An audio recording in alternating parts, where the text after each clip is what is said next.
Good morning, you guys. Of course, now it's going to start doing all these alerts. Good morning, folks. It's me, the artisanmc, and you have now embarked on the Heroes notifications.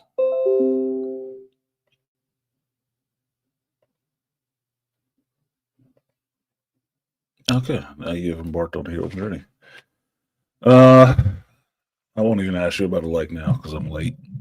Apologies. 8 o'clock in the morning is a little tough for me on a Sunday.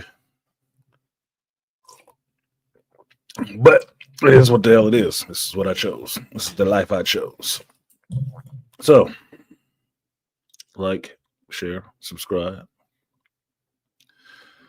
Support the stream if you feel so inclined, and I will try to entertain you for the next possibly 3 hours. So, I had an interesting conversation yesterday that I wanted to do a live stream about it yesterday, but I was busy. I was trying to make 2 appointments yesterday, so I didn't have enough time to squeeze in the live stream because it was just a question in a sense. But I also,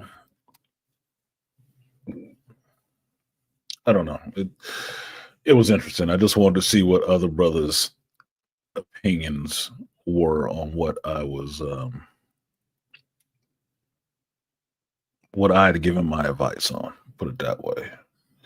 Because what I had given my advice on was what I felt was bullshit.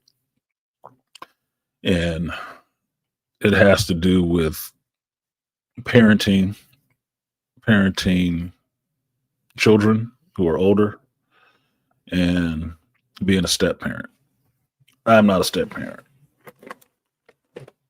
I have not become a step parent. And while I've made my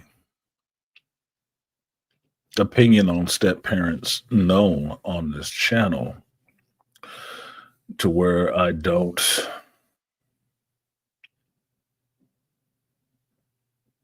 it can be convenient for some people in a sense. My main thing is I don't like biological parents' boundaries and position in a child's life overstepped by step parents. And that's what I've seen a lot more than decent step parents. So I'm leery on the fact of step parents, right? Not because I ever had one. I just don't necessarily. I don't fully condone it. Put it that way. Needless to say, I do have sympathy for some of them because they are good and upstanding people, and they can get shafted in a sense with always having their authority granted and removed and revoked in a given situation. And it's usually the man who's the one getting shafted in that situation because he is used to be the stopgap for a situation that did not work. They're brought in and supposed to form bonds with the children and whatnot, but they're given authority to make them, feel like, a full-fledged member of the family and everything else. But there's always that trump card there that can be pulled from them whenever the usually single mother wants to tell that man that that's not his kids. You don't get that kind of say so. You don't get to do these things. It's just problematic all the way around. It's not a beneficial situation. It's not a fully beneficial situation for the adults involved. It's not a fully beneficial situation for the kids involved, especially if the person who has the children is kind of chaotic. So, that being said, I was talking to a brother yesterday would ask me for some advice or just to vent. And what I heard from him pissed me off because I know him, I know the people involved, and it really upset me. It was upsetting to hear what he was dealing with. And in the short version, basically, this man had to listen to a grown child on their own, grown female child, tell him she was going to cut him out of her life because some things that she tried didn't work. Something, put it this way, she had a crush on somebody. It didn't go anywhere. Didn't work out. And that person ended up getting married and having a baby. And she's bitter. And because the stepfather is friends with this person, she's upset and wants to blame the stepfather for it, for her situation not working out with him. And then slander the guy as well. And that's just reprehensible to me. So because the stepfather apparently does not want to disassociate himself from his friend over his stepdaughter who just being a mad bitch because she didn't get what she wanted and riding with the bullshit she's saying about this dude. She wanted to not talk to the stepfather anymore. Disrespectful as hell. Talking to him like this is somebody she used to be fucking or something. I can't abide that shit. I cannot. Not from somebody that I've had to raise and feed and house and shit like that. No fucking way. No fucking way. Step or not. That's bullshit. So the dude was upset a bit when he called me, and I talked to him about it, and I was a bit upset hearing the damn story because one, his friend, so I don't like hearing shit like that happen to friends of mine. But at the same time, it's just an aggravating ass situation to begin with. It's just dumb chick shit. Dumb. And basically, it is a female, imagine that, being mad about the choices that she's made in life. Imagine that. And wanting to blame somebody for them. Imagine that. And the closest male to her, the only one that's been in her life that's solid, that's about something, is the one getting the blame. Even for stuff he wasn't even there for. Sounds absolutely ridiculous. Absolutely. It's one of those situations where you just want to, even though this child is an adult at this point, you want to smack the shit out of him. I'm serious. You'd probably want to smack the shit out of him. If they were standing in your face. Like, what the hell is wrong with you? And where's my actual daughter? No, it was some bullshit. And it had me upset. It had me very upset because I was disappointed in the behavior of the child and the things that they were saying to my friend, which is bullshit. And then the things that they were trying to slander about the guy that they didn't get. Trying to smear his name because his life moved on and progressed in a positive manner and hers didn't. So now, well, he was trying to do such and such to me. Bullshit. Bullshit. Absolutely bullshit. This is that sour grapes, bitter bitch shit that I cannot stand in grown ass women more than twice this one's age. but I see the programming holds that the tricks of the trade she has learned. And that's what she's trying to do. She's trying to float this bullshit out there about somebody who ain't did a goddamn thing to her just because he's moved on with his life from her. Look, man, I said it before, with men in this environment, with women who can pull this kind of shit, there needs to be criminal charges for that kind of shit. You need to catch some jail time for doing shit like that.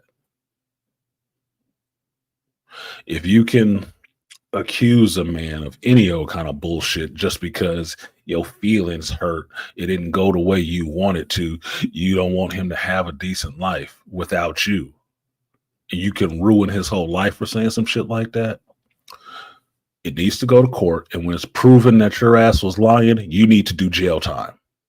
For real. You need to have your ass in a cell somewhere with other liars and swindlers and shit like that. Because that is detrimental.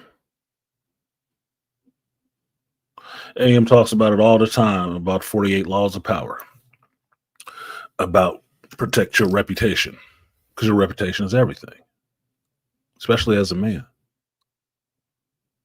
Women nowadays can get by on having a shitty reputation and become, I don't know, big rap stars and stuff. Not dudes. You have to protect your reputation. And if you have a decent reputation, somebody running around out there making up a damn lie about you or trying to float the idea of some bad acting on your part because she mad she didn't get what she wants, needs to do some fucking time to get it through their fucking thick ass skull that that's not the way you deal with things as a mature adult.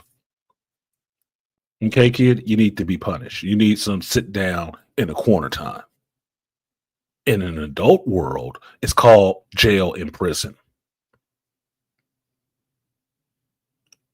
Because nobody out here in this world of adults is responsible for giving you the fuck you think you want just because you want it. And you don't get to throw tantrums and try to ruin somebody else's life because they didn't give it to you. It's bullshit. Absolute bullshit.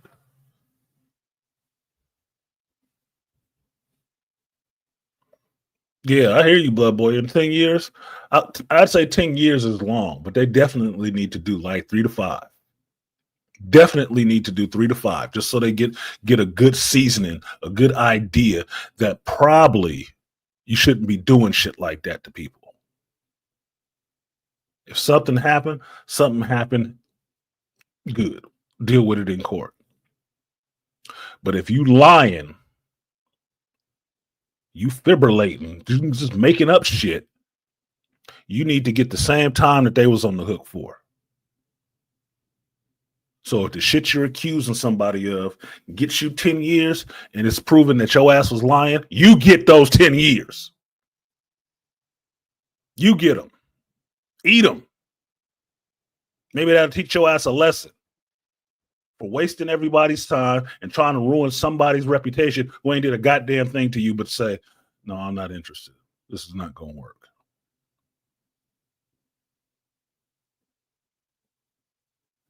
The fuck out of here.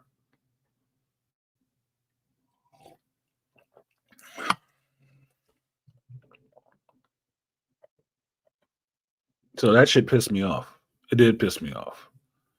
I was sympathetic for my friend hearing the shit, mad that he was upset about it, and I had to say some things to him that sounded really harsh. Right? And some of the things that sounded really harsh was your stepdaughter or not, fuck her. Fuck her and her attitude.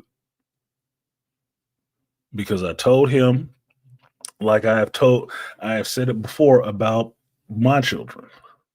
I've done everything for you. You ain't done shit for me.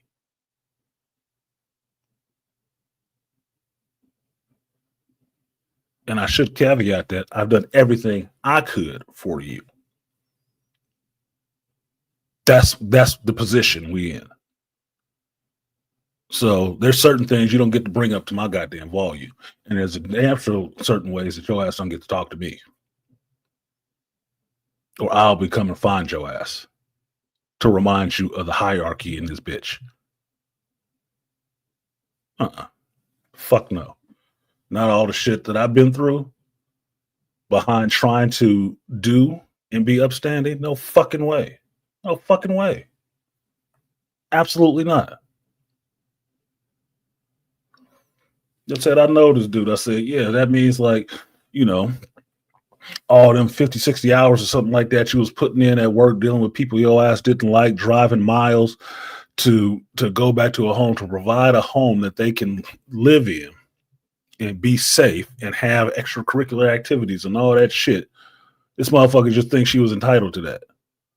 And talking to you like you was just a rando trying to get in her pants. And she gonna cut you off and not let you get no more of them that box. Man, get the fuck out of here. The fuck is you? I said, what does that even mean? She gonna cut you off out of her life? She ain't gave you no grandkids, has she? You ain't fucking her. So what? What does that mean? That next month she ain't gonna call you asking for money? Man, shut the fuck up talking to me. Shut the fuck up. I really had to point that out to him. Like, really, bro, what does that mean? Tell her bye. You and did above and beyond for some shit you ain't even have to do. Not your biological children. And that motherfucker is gonna act like that with you? Fuck her. It sounds harsh, but man, I have a motto. And it's initial. It's RIP. Right? And what it means is respect is paramount. You got to have that first. We can't do shit else without that. There is nothing else that needs to be done. You don't need to run down the mountains if you can't meet me at the peak of respect. You start dropping that shit, you start thinking it doesn't need to be given to me. We don't need to be fucking with each other. We can't do shit else.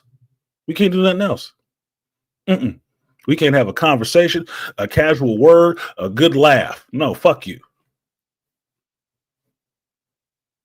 Because respect is more important to me than being loved. I don't give a fuck about you being your love, because your love ain't shit. Told y'all last week, opportunists have no integrity. And love is based on a lot of integrity and trust. If you're willing to disrespect like that, you don't have no love. And trust me, you ain't got no damn integrity. No, fuck her. Let her be. Let the rest of life show her the error of her fucking ways. Because it will. If it ain't already found her. The fuck out of here. Cut you out of my life. Yeah, Malika. What say? You ain't down, but bye, bitch. Come on, man. And it sounds like, to me, trying to, soften it for y'all out there in, YouTube land. It sounds like I'm being really harsh about a young woman that I know. I don't see it that way, because if you act like one of these wild ass hyenas in the streets, then there's no difference between you and them, and I could talk to you just like you would have to talk to them. Fuck you. And I hope you suffer. The fuck out of here.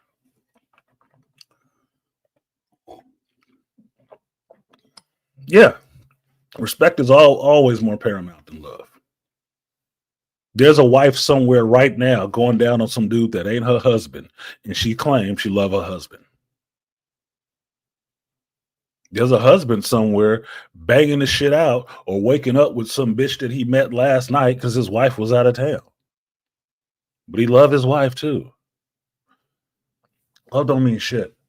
Not like that. Not that kind of love. Not that kind of love. But fuck around and find out doing something to somebody's kid will get your head split the fuck open. And that's love too. So certain people and things, that love don't mean shit. Respect is more important. Do you think you hold criminal organizations together because they love each other?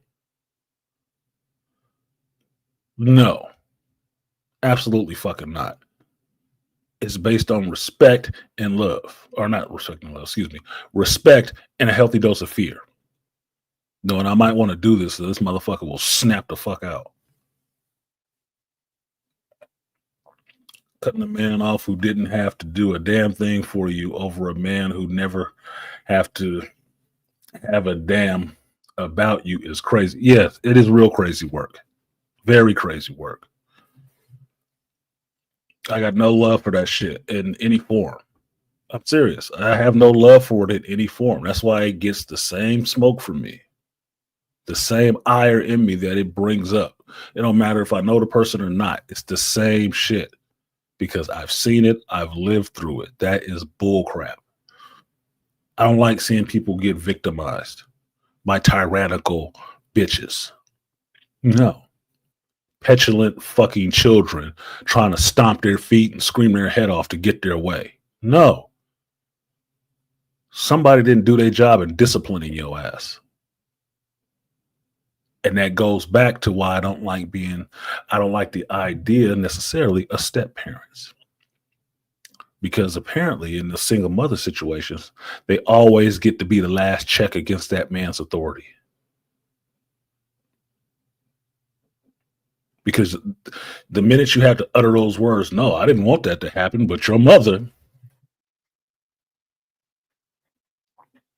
it's a losing situation for you.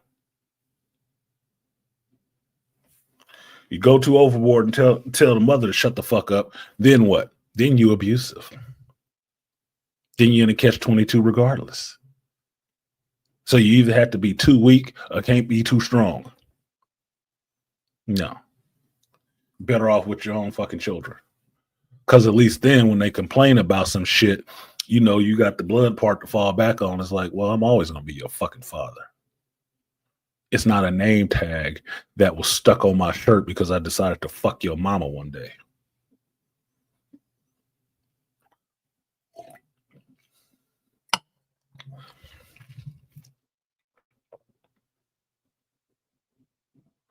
So it was bullshit. It was really upsetting bullshit. Looks like someone's getting a boot. It's not even getting a boot. What does it mean to cut somebody out of your life that ain't doing shit for you? It's not like the dude is old and infirmed and then his stepdaughter is, bringing him meals and coming to turn his pillows and shit. She ain't doing a goddamn thing for him at all. At all. You gonna cut me out of what? You ain't even fucking got a life, barely. Shut up, man. I don't have time to listen to dumb shit. I'm serious. My homeboy was upset about that shit, and I had to tell him, man, fuck her. You ain't got time to be listening to that shit. If you was dating a girl that was saying that shit to you, you wouldn't be listening to it. It don't matter if it's your fucking stepdaughter. She ain't got nothing over you. She ain't got no hold on you. She acting like she keeping that pussy from you. Get the fuck out of here, bitch. Who do you think you talking to? The shit I heard is exactly what that sound like. Some simp ass dude that want to crawl between my legs ain't doing what I want. So you know what? I'm going to cut it off and you're not going to get any of this until you do what I want you to do. You know how many other females there are in the vicinity, not just in the world? You ain't got shit special,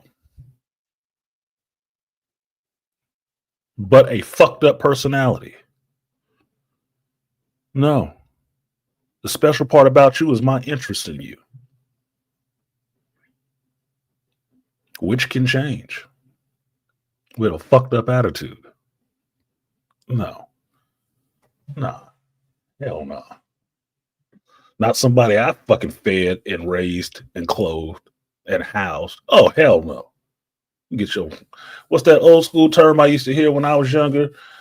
From women, older women in my family. Don't make me wring your neck. You know what that means? Shut up, man. I'm not advocating violence for women, but I'm advocating respect in children talking to adults. And you always a child to somebody who raised you. Always. No matter how old you fucking get. If you start talking above your fucking pay grade, you do need to be reminded of the hierarchy of leadership. We can be friendly, but we ain't fucking friends. Assholes.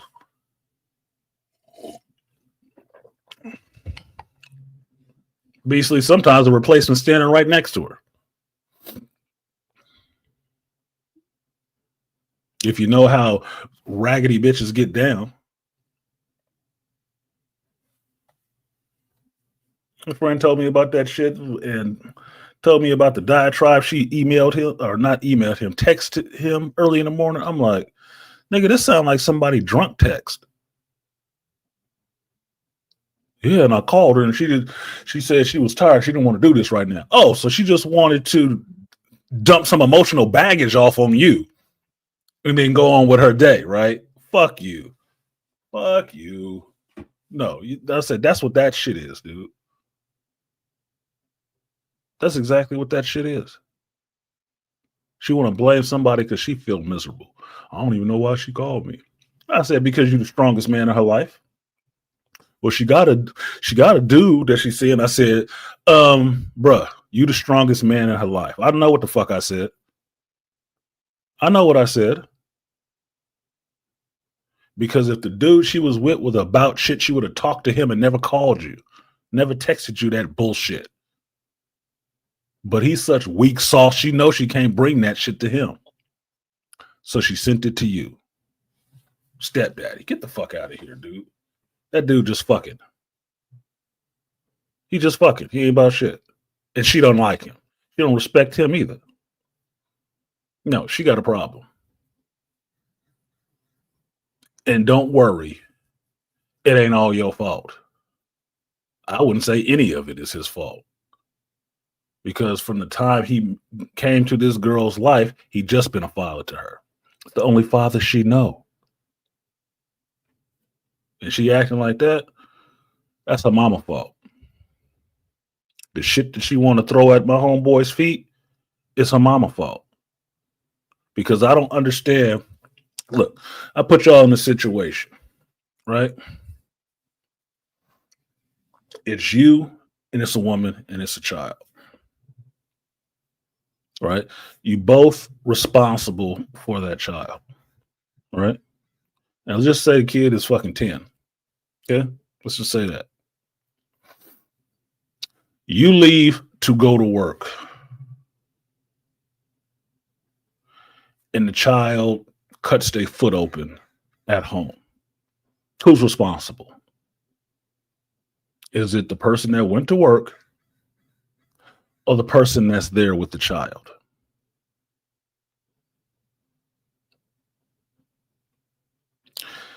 Okay, you come home from work. The mother goes off to the grocery store or whatever, and you take the kid down to the park or something like that. The kid get into a fight and get a busted nose. Who's responsible for that? Is it the woman who went to the grocery store? Or is it the parent that took the kid to the park?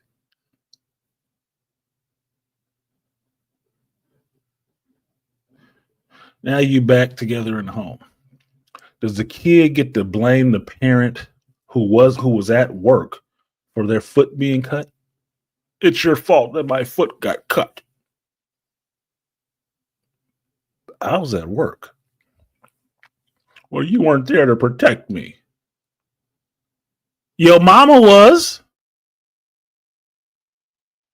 Get the fuck out of here. That's the shit that was being leveled at this man. That kind of shit.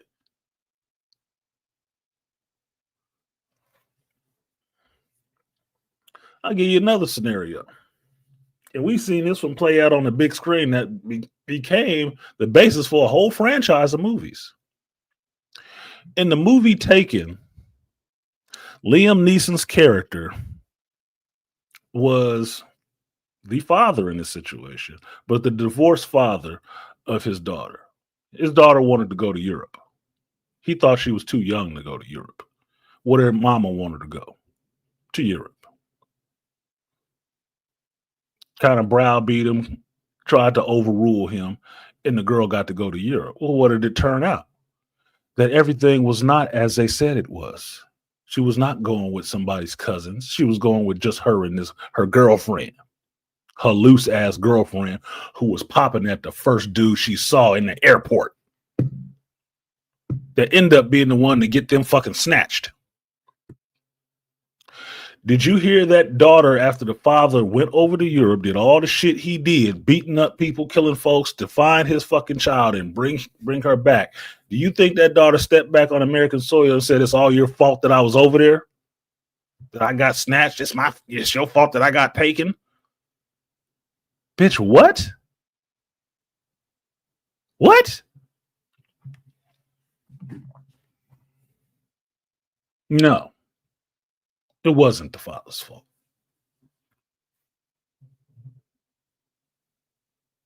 Get the fuck out of here. That's the kind of shit I was hearing. You made a choice, a bad choice, proven to be a bad choice. You made it as an adult, and now you want to turn around and blame the one parent that wasn't there, that it's all their fault that it didn't work out for you. Really, bitch? Shut up. That is childlike thinking. For real.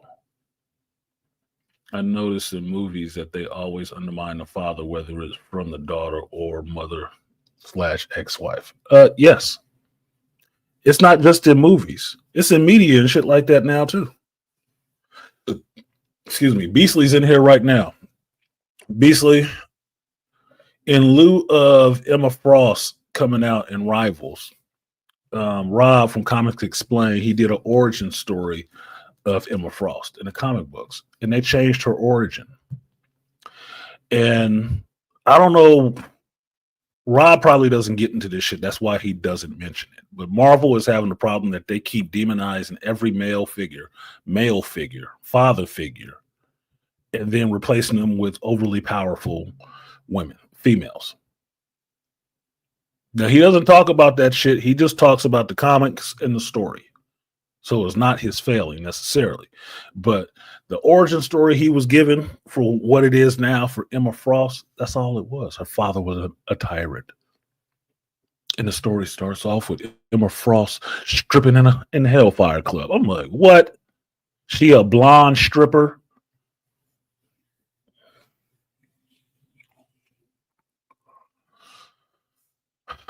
And her father's just terrible, right? He's too strict. He do this and that and the other. And all his kids got powers, but he doesn't have powers. And Emma finally developing her powers is her gaining her strength and empowering herself over her father. I mean, get the fuck out of here with this narrative. For real. It's her daddy's fault she's stripping. She didn't go in there and get a job. You know, I could sell my body.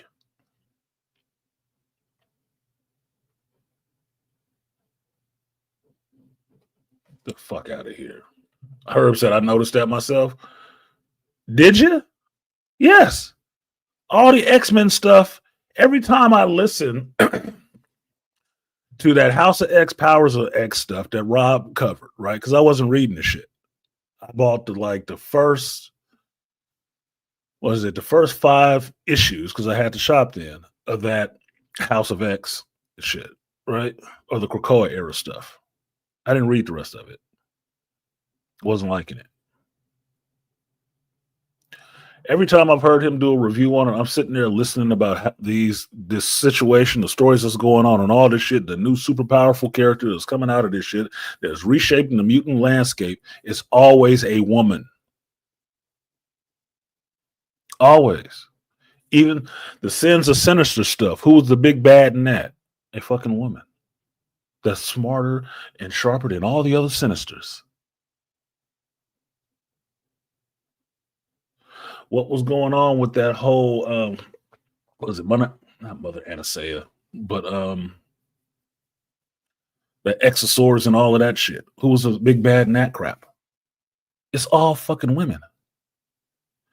The way he was running down this Emma Frost story, basically, they're making Emma Frost as a telepath, stronger than Xavier, but weaker than and a little better than Jean Grey.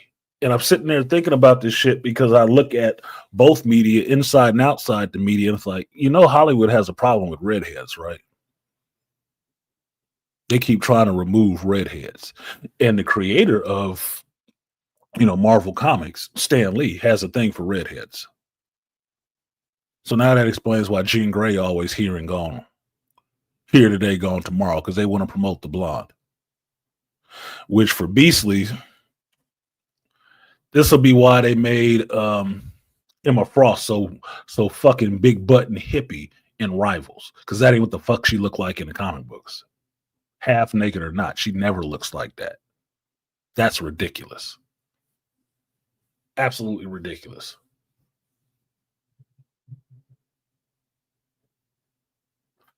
Fun character to play, it looks ridiculous. But that's what it was. Slandered the father. What happened to Peter Parker's parents? How terrible did his father have to be? How terrible does Xavier have to be now?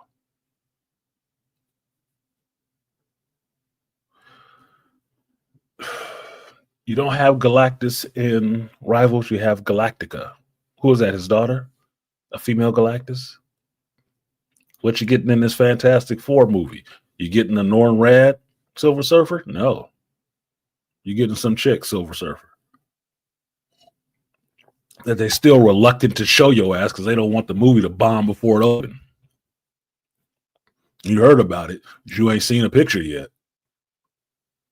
They keeping that one close to the vest, which for Marvel is amazing, right? Because they usually spoil everything that's going to be in a damn movie. That's the only shit you ain't seeing. So to me, that means that's probably going to be one of the most egregious things in that movie.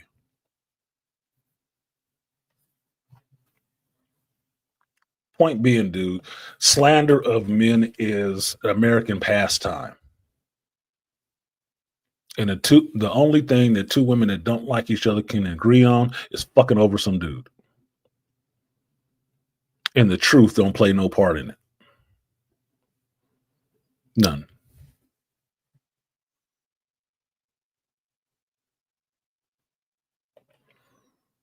Yeah, retcon like a motherfucker. And it's a dumb retcon. It is a modern day sob story retcon.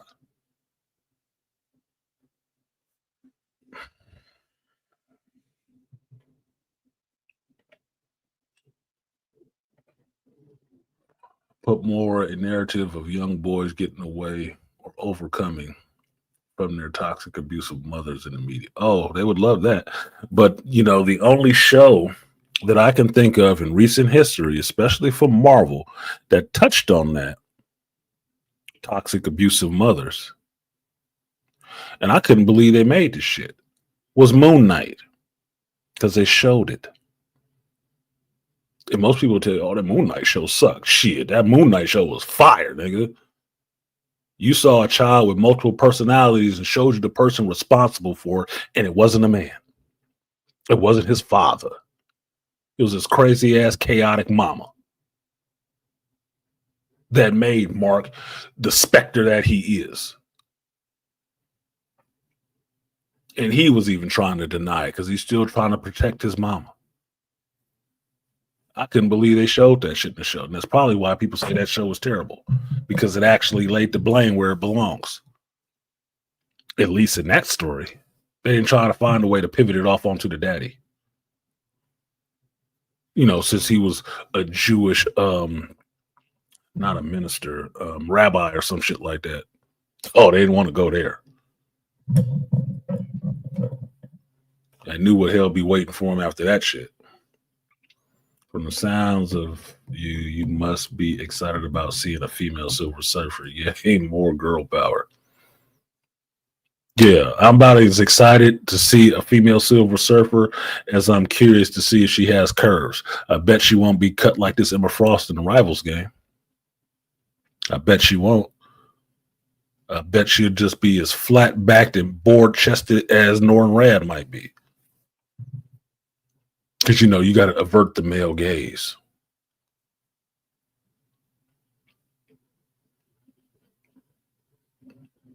They really had it their way. Maybe she'd be full figured.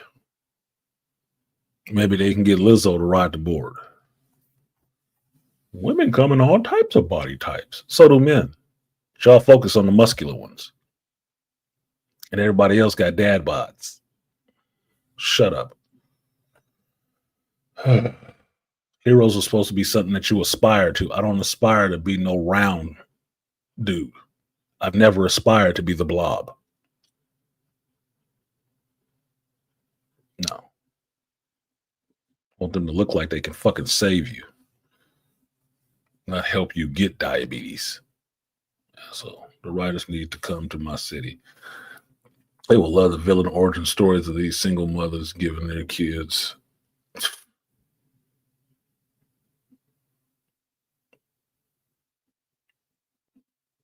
I talked about that yesterday.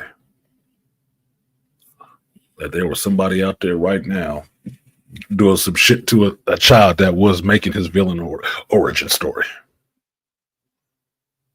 That was his villain origin story. Just in relation to what I was hearing from my friend and his bullshit. Look, I'm not saying all women is terrible. I'm not saying that. I'm not saying all mothers are terrible. I'm not. I'm not saying all men are innocent. I'm not saying that shit either. But in this situation, let's fucking be real. A lot of this shit generally happens one way. Just like divorce generally happens one way. And since we live in a world and don't know every single person in it, in some ways we have to speak in generalities. We have to deal with the bigger portion of the pie. And the bigger portion of the pie is these goofy ass bitches doing this shit.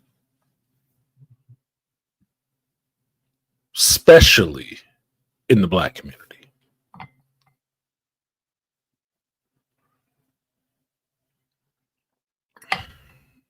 You have some of the best fathers and some of the worst mothers, but you can't talk about the mothers and you can't mention the fathers. But they need to be praised and exalted. For what? I can be praised and exalted for the shit I actually do. And I don't ask for it either. But I'm not throwing a fucking pity party and a tantrum to make sure somebody does do it. I'm going to sit here and be mad until you kiss my ass. No. Absolutely not. Remember, the power of cosmic and the children of the atom are female. Right. If you say so. It's not how I remember that shit. But whatever. You know, I understood always in Marvel Comic that the power cosmic had to be given to you by a big purple dude.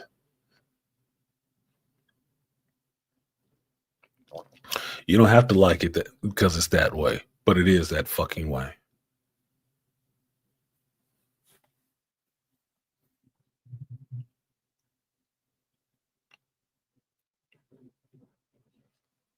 So that was the start of my day yesterday. But I wanted to share that with you guys because yesterday I was looking for advice on if I had given him enough good advice or pointed out enough tangible, logical things to work with to get him back on the road to being the person that he is and not let an emotional fucking depth charge derail his calm, his peace. Because I don't like that. I don't like seeing any of my friends, male or female, having to deal with shit that is not deserved of them. I don't. If I can help in some kind of way, I will. I will. That's just what it is. I don't like seeing my friends like that struggle with shit they don't have to be struggling with. And I don't like anybody heaping any undue turmoil or misfortune upon them just because they are miserable in themselves. No. Misery loves company. And those are the people that always need you to go along with them on some bullshit. That is misery.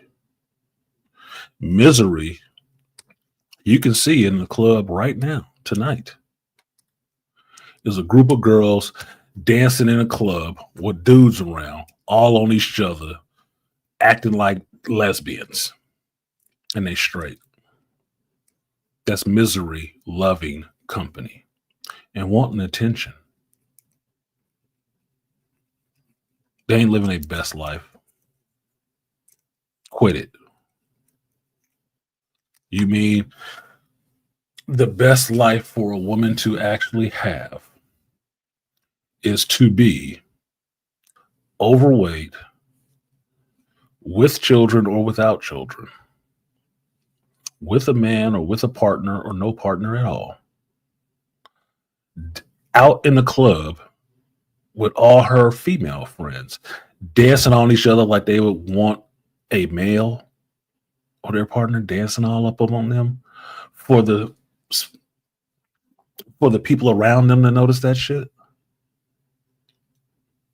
being just as belligerent and loud and unladylike as they can. That's their best life. We must be really through that far through the looking glass that best means something opposite of fucked up and failing on every level. No, I don't think that's the best life. But if that's your choice, that will be your life. I don't think it's the best. Because you know what I don't see? I don't see a bunch of dudes out in a bar dancing all on each other. If the bar doesn't say it's a gay bar on top, out front. They ain't doing that to put on a show for anybody. I wouldn't see dudes doing that thinking, oh, they living their best life. No. I think I was in the wrong goddamn bar. Or the fuck is these dudes on? What drugs was they taking?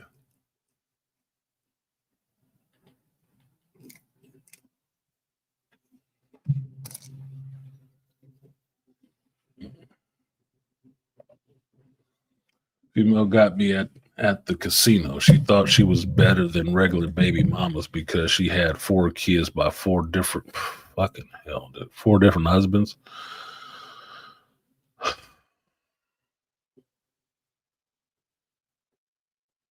You know, I seem to remember a brother wrote a book not too long ago. And the brother's in this space. The title of the book was something really catchy, something that you can understand what it is right off the bat. I think it was called like the Angry Man Standard. And one of those things are they say women, baby mamas. Yeah.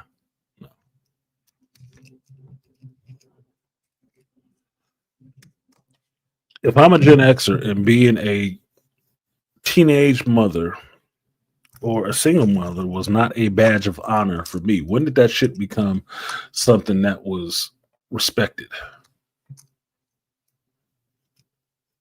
When the boys was able to grab, multi-million-dollar contracts in the NFL or the NBA or something like that?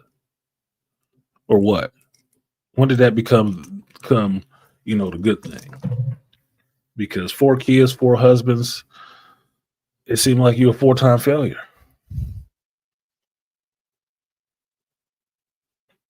Especially in this day and age. Because I could see that from boomers. I can't see that from Gen X and later. You fucking up on many accounts. That meant that was 2 dudes you could open your legs for, but you couldn't keep happy. And since we know the statistics, where do you think she falls in that whole divorce for ex-husband situation? Do you think she was the one who got divorced, or do you think she was the one filing?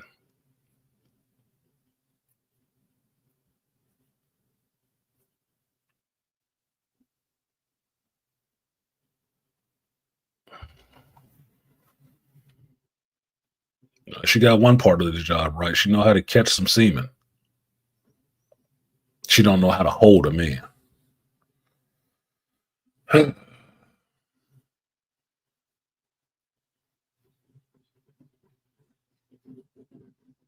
Yeah, I can agree with that, Parrish. Yeah, when they saw the financial incentive for it. I'm gonna give all the props to my mama. The struggle she did. You know why your mama's struggling? My choice, nigga. Because she didn't have that shit all together. My mother struggled too as a single mother. You know why? She was 15 fucking years old with two kids by the time she was 18. That's why she struggled. You wasn't even fully fucking grown yet. But I'm not looking at it like a badge of honor. I'm looking at it as if that was my daughter, I would have been pissed. The same reason my grandmother was pissed. Because mama didn't want to listen. It turned out all right in some ways. But me and my brother are not without need some counseling. And I've had a few counselors. It ain't because everything was hunky dory. Yeah, monetary success is one thing. Mental success is something else. That's the most important thing. You can always make money. You can't always get your fucking sanity back or be well adjusted to the world. That you're going to need some help for.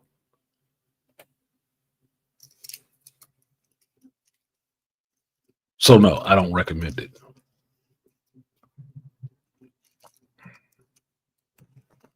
And that's not me talking out my ass. I'm actually not just making an observation. I've actually lived through that shit too. Because I can tell you this, I was talking to a friend last night, and we were talking about parents and whatnot, and how her daughter her middle daughter is having her first baby, and it's my friend's first grandchild. And they had the what we determined was a genitalia revealing and baby shower. All right. And my friend's biological mother, the mother that never raised her, never showed up and wanted people to do stuff for her because she's kind of elderly. And they did, but they was like, what the fuck this bitch want? So she was talking about what she remembered from her mama being a pill popper or some other shit, and how they had to raise themselves.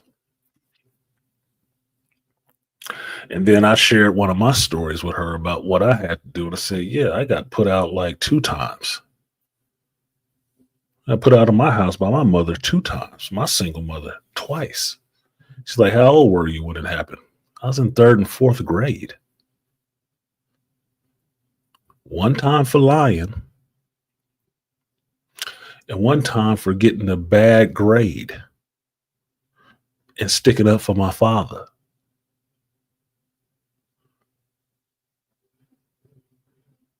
I had to get my bags, my paper Safeway store bags, grocery store bags, with all the clothes my father bought me, and get out of her house and sit out on the fucking stoop in the rain. Probably about 8. if not younger. Third, fourth grade? Get the fuck out of here, dude. That's dealing with single mother shit. Now, the only reason I give that a little bit of caveat to make it understand the not the complexity of the situation, but the age of the person involved is that me and my mother are only 15 years apart. So if I say I was in third grade, you get an understanding of how old I was, and then you know how old my mother was at this time. Damn near 25 or so. No, you pissy because somebody's sticking up for the man you don't like no more. While we seeing the piece of shit dude you with right now. And you mad at me.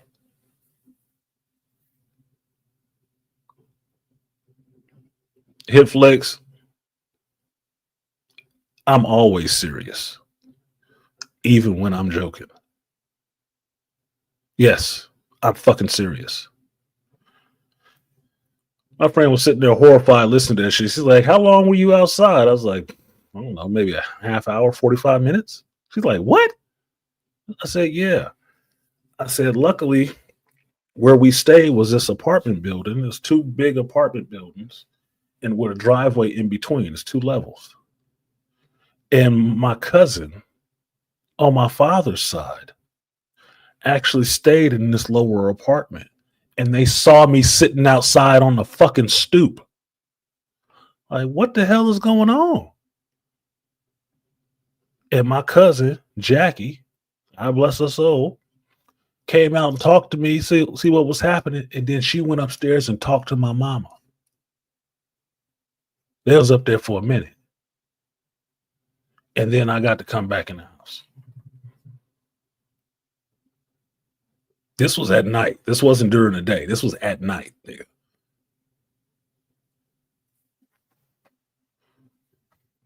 There was never an apology. There was never even another conversation about that shit. And then I'm sitting there laughing about this shit, and I had to remember, I say, no, wait a minute. My mother put me out 3 times. The last time I was 18, 19, and I was with my son's mother, and my son's mother was over the house. It was at night, and my mother knew she was there. But my mother had a wild hair up her ass about some shit. Some shit. I don't know what it was. Yelled at me from her room, embarrassing the shit out of me. And wanted me to take out the garbage. So I got up, pissed off because it was rude as fuck.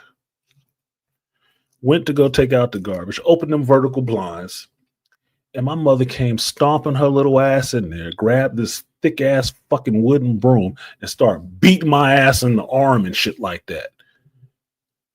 And without thinking about it, I grabbed that fucking thing and started asking her, like, are you out of your fucking mind? I'm doing what you asked me to do. What the hell? She got scared. Her eyes was big as saucers. You get out of here. You get out. Fine. Fuck it. I'm out of here. Mind you, at this time, I'm working. I earn my own money. I pay bills in the fucking house. I had a credit card. I left. My son's mother left with me. I went and rented me a hotel room. I went to the liquor store, got me some liquor. They wouldn't sell it to me, but they sold it to her, and we the same age. So that's Arab dudes for you, how they like getting chicks drunk. Sold her the liquor. I bought a bottle of grape Cisco and a bottle of peach Cisco. I went to the hotel room, banged her out, and then wrote 2 venomous ass raps about the shit that I was going to do because I was pissed off at my mother, and start planning the rest of my life when I went to work the next day. I got keys to this building. You know what? I'm going to sleep in this building. I'm going to pull out those mats. I'll sleep in the back room or whatever, and I'm going to just get my little money up. And then figure out my apartment or something situation.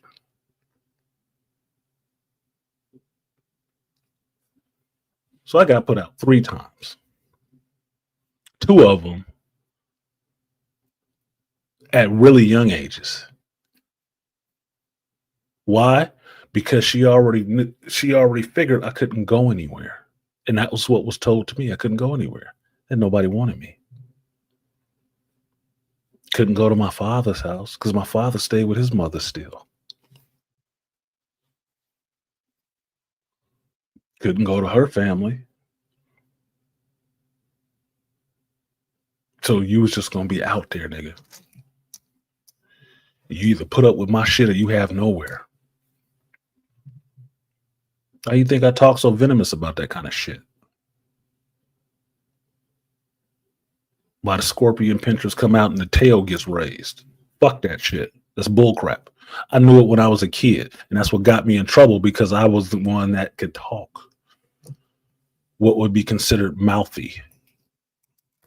Because I'd be pointing out them logical fucking fallacies, and she didn't like that shit. Challenging my authority. You being disrespectful. No, I'm not. Somebody saying some shit about your ass is untrue is disrespectful. You challenging that is not being disrespectful, adult or otherwise. It's not. Standing up for yourself. She didn't like that shit. Yeah. Like a hate accountability and truth slapping them in the face. Yeah. And here's the funny part. If you want to call it Stockholm syndrome or whatever, I love my mother. I do. I do.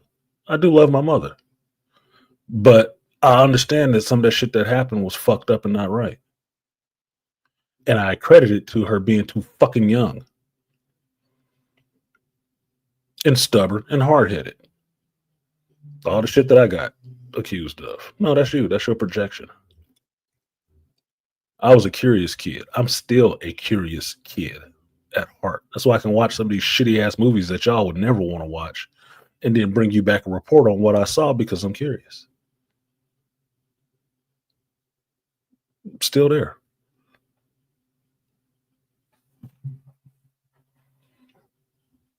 Just like I said, when you grow up, you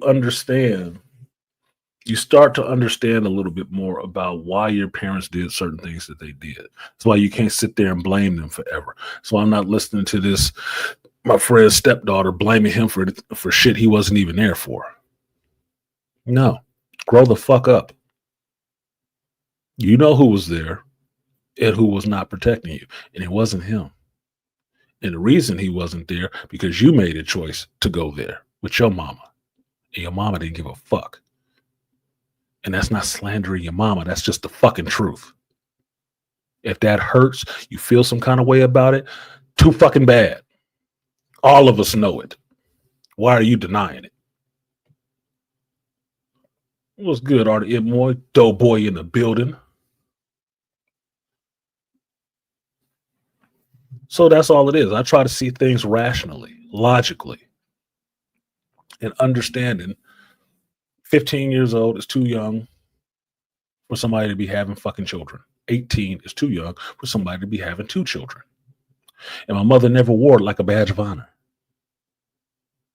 Because it's not. That's not the thing to do. But you kind of figure that out when you get a little older or you have kids or something like that. You understand this is not the way. This is not the way. So you're struggling, yeah, because you're supposed to be struggling. Those are your struggle years. You can either do it by yourself and get your feet under you, or you can drag some kids through that shit and have them needing therapy. But everything is still happening the way it's supposed to be, except for the fact you having kids this goddamn early. So I get a caveat for being a fucking child trying to do adult shit. And the only part you figured out was fucking around with sex.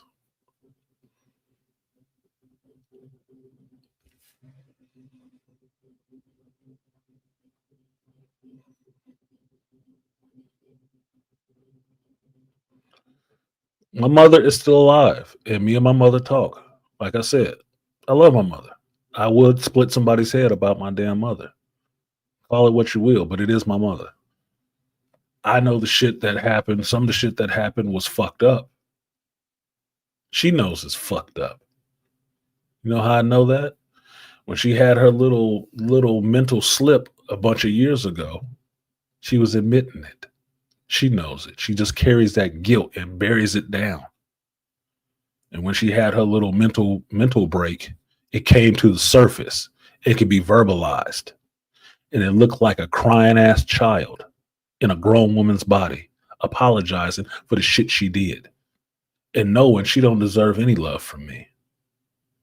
Now she don't remember that shit now that she got back to her senses. She'll say she don't.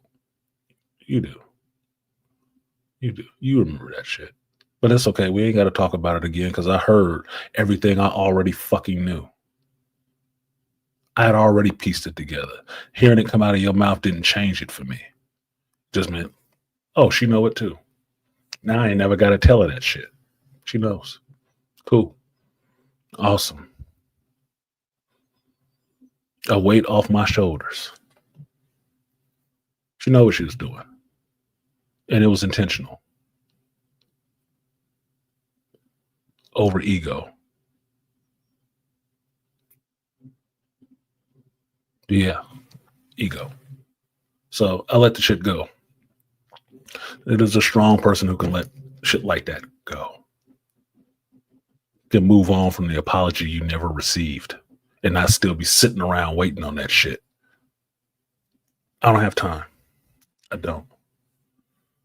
Time is short. Life can be long if you're miserable. And I let misery be its own company. I'm not going to be miserable for that shit. Made my peace, say my blessings, move the fuck on.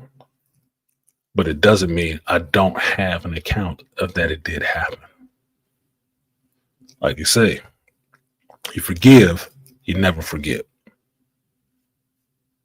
That keeps you from being in that situation again. Women, certain types of women, always want to try to forget and never forgive. That's why they can't move forward past a point. That's why they get stuck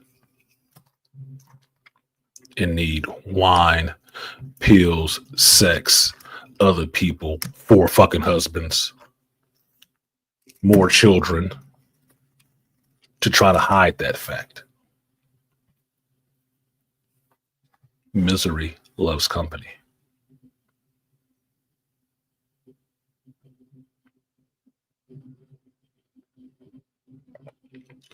Artisan, anyone could have hurt you, kidnapped you. This is proof how B-dubs don't care about men in their community.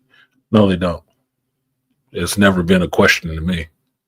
There's some people they care about, and I made this point to my friend last night, and it sounded like a joke, but like I said, I'm serious even when I'm joking. Only people they do care about like that is ne'er-do-wells, criminals. Those are the ones they do respect.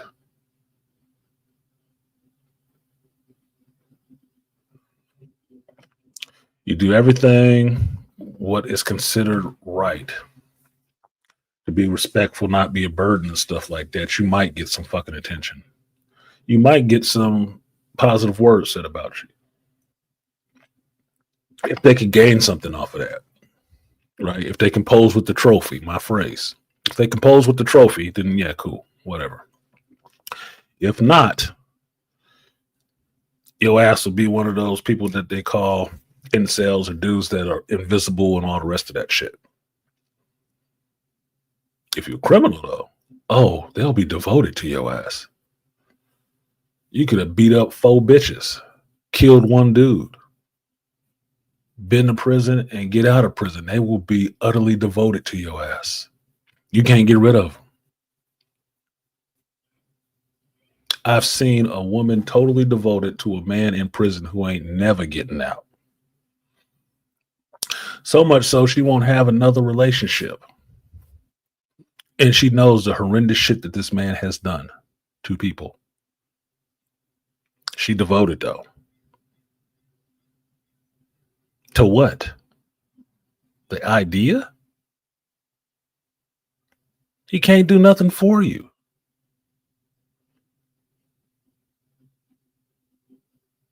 And that's not me throwing away a dude, but look, man, some motherfuckers do too much. Dudes included. Some people do too goddamn much. He did too much. Way too goddamn much. Just because it was fun for him. And she devoted.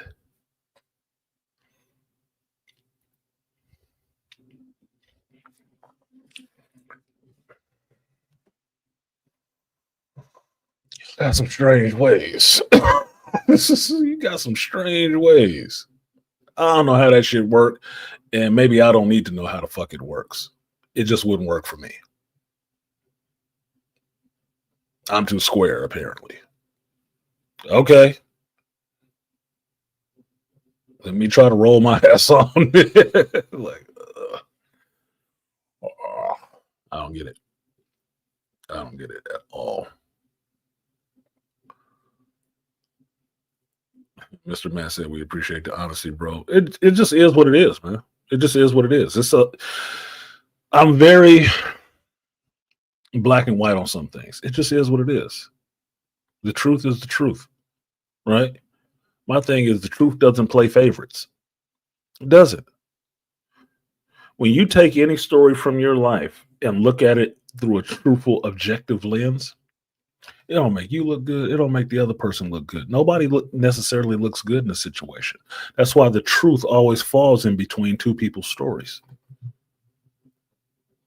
Always.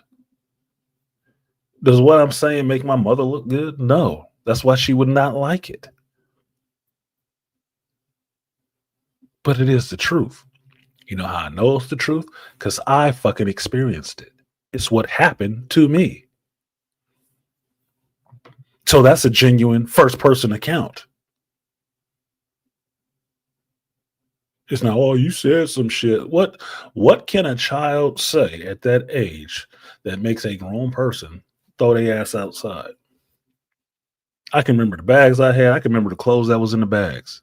Even that little ugly ass white cowboy shirt with the orange little pleats and the stiff ass collar and shit that I didn't like. And I can still hear what you said because it was so fucked up when you were saying it. It burned itself into a child's memory.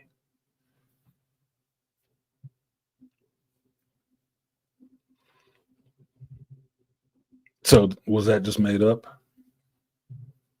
That's not the way it happened? It happened. And I'm not even really pissy about it nowadays. I just know it was fucked up. And I would never do that to my children. I will talk to them sternly about some shit that I might not have liked if they ever pull that kind of bullshit. But it was never getting put out. Left to the streets. No. You're going to work this shit the fuck out.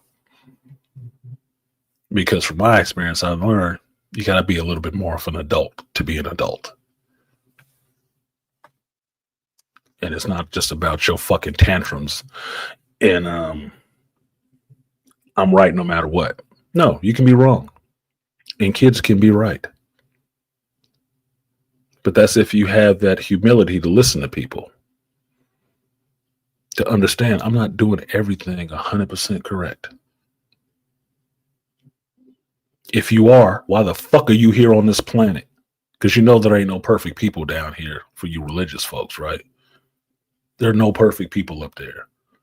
If you perfect down here, you should have ascended by now and got the fuck off this mud ball. So since you're still here, you are failing at something. Shut the fuck up and learn it.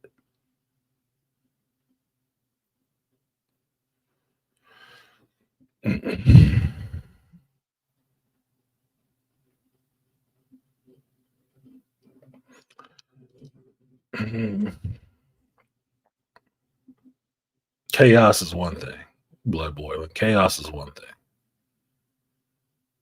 That's why you can't find too many women who just like a normal relationship with no drama because it's boring as fuck to them. They need chaos. They don't feel alive without chaos. I had a girlfriend before my ex Amanda, amazing as I called her. She told me before that she didn't believe I loved her if I didn't argue with her. And I was in my 20s. And I told her, if we have to argue about some shit, then we probably don't even need to be together. Now, this is me in my 20s saying this shit. I don't feel like fucking arguing with no chicks over no shit. I don't. We could have a discussion. We can have a debate. I'm not arguing with you about shit. I don't feel like it. I really don't. It's tiring. It's pointless. Like a fucking bowling ball. It is pointless. It's an emotional charge for you. It is an emotional mental drain for me. Because I don't like arguing. I'm not that generation. I get to arguing. I keep thinking, don't punch the person. Don't punch the person. Don't punch the person.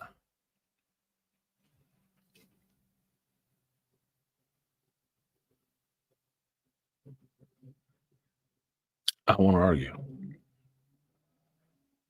Because half the time, the shit I'm saying, there should be no argument about it. It's either objectively true in the real world,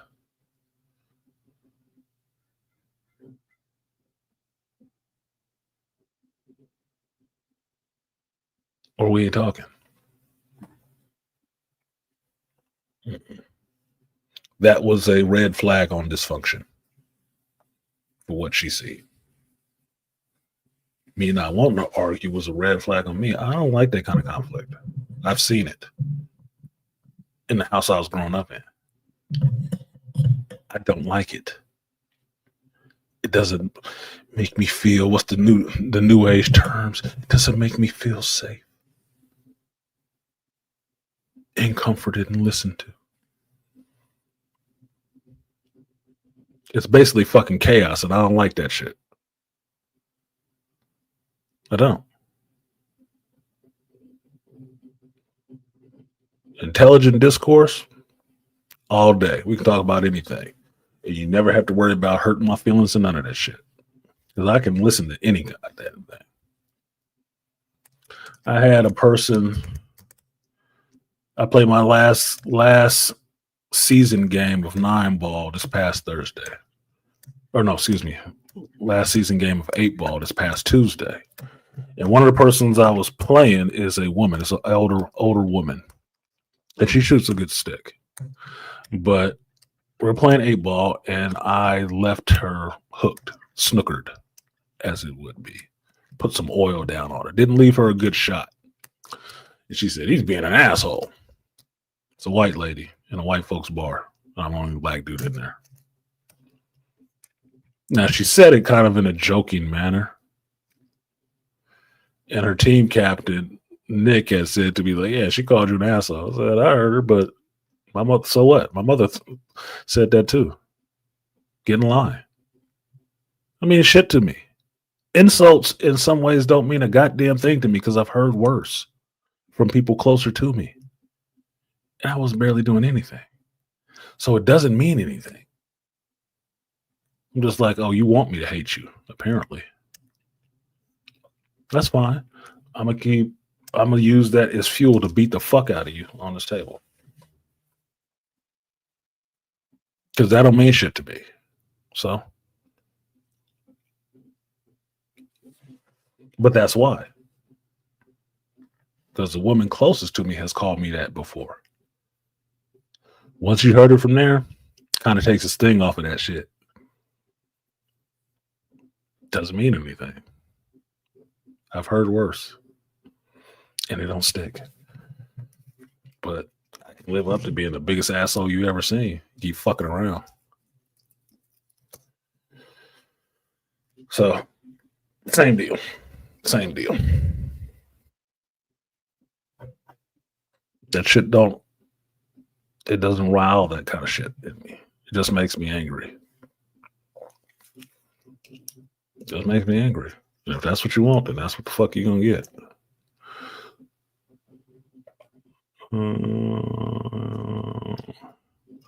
Some women just like jumping werewolf vampire. What the hell? I think you're missing some words there for that to make sense.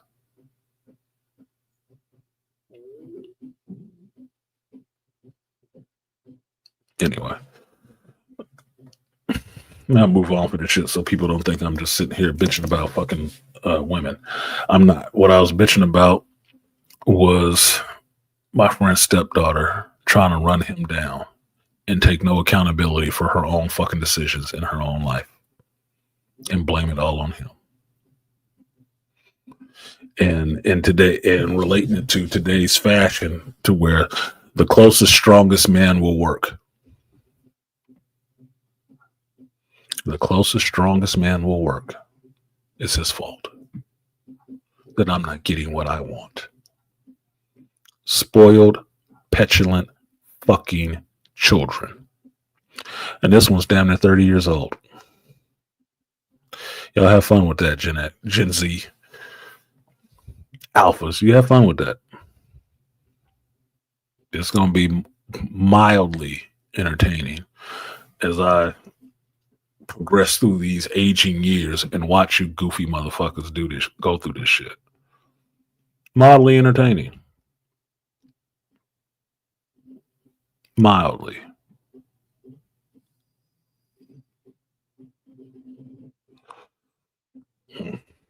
Anyway. Like, share, subscribe, support the stream if you feel so inclined. I'll drop this in there if somebody wants to come up, because I'm here for a short time, not a long time today, even though I showed up late. Apologies. 8 o'clock in the morning is tough. Like I told y'all, it would be a struggle. We're going to try it and see if it can work. But I'm doing that for my East Coast folks, so y'all get a decent amount of time to watch the show. What else? Robo Vampire love story with a ghost lady. Yeah, that'll work. I did not watch Daredevil, the new episode of Daredevil this week, because I'm still one episode behind. So I didn't watch that this week because I had finals for my season in 8-ball and 9-ball. So luckily, my 8-ball team finished in second. My 9-ball team, we might be in the playoffs. And my team captain is going in for heart surgery next week. So best wishes and speedy recovery to Chuck. I want him to be better soon. He's a good dude. He's a preacher or something like that. He's a good dude. Shoots a good stick. But I want our team has the opportunity to play in these playoffs, do good in the playoffs, and then get to go to Vegas paid. That they will do the 9-ball experience or the APA experience. And if we finish in that group, we will get paid.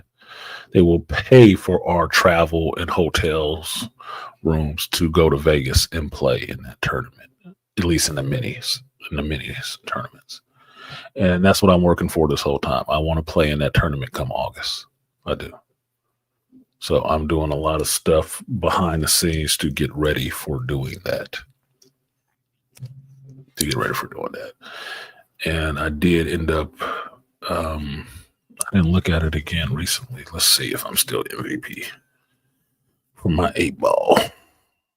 See if I'm MVP for my 8-ball league. I see you back there. Just hold tight. Hold tight. You don't need to keep popping in and out.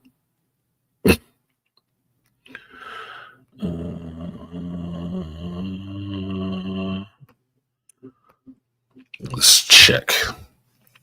Because the score should have been uploaded from this week by now. So let's see if I'm still MVP.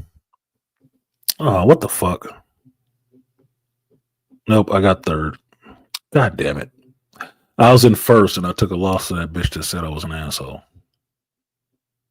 On some fluke shit. So I end up dropping to third. Oh well, whatever the fuck. Appreciate you, Brent, for supporting the stream. That just came out. Boop, boop, boop, boop, boop, boop, boop.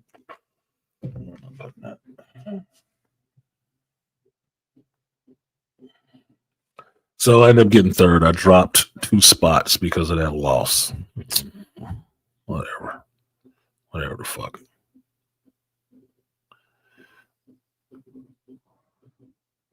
$57%. Yeah, that was that last loss. I won 8 out of 11 matches. My 9-ball was terrible. It's close losses every fucking time. 2 out of 9. Fuck all. Oh, fuck. So the other teams played? Okay, so my 8-ball team is in third. We were in second. We're in third. Now, they must have played those makeup games. And then my 9-ball team is in fourth. But we qualify for the world qualifier. And the world tournament is the one that happens in Vegas. So we qualified for that. Okay. Let's see what happens after that. Because last year, the 8-ball team came in second, but the first place team couldn't fill their seats to go to Vegas. The team dissolved or some shit. So I don't know what else happened. I just know we didn't get to go to Vegas. I was disappointed. And disappointment happens in life. So it is what the fuck it is. But it's just fuel. Just fuel.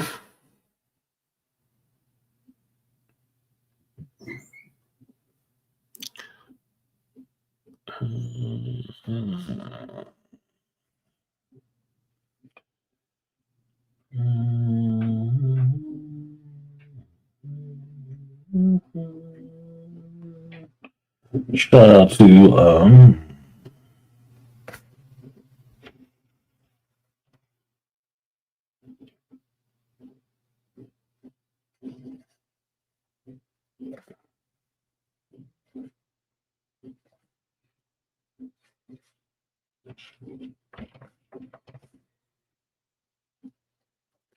okay. Shout out to the Malaka B. Bane for supporting the stream.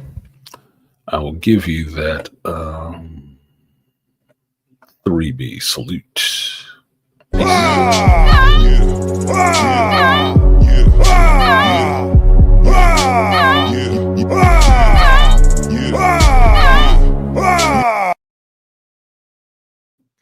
Shout out to the Beastly Nerd supporting the stream on the Cash App side. Appreciate you, Beast.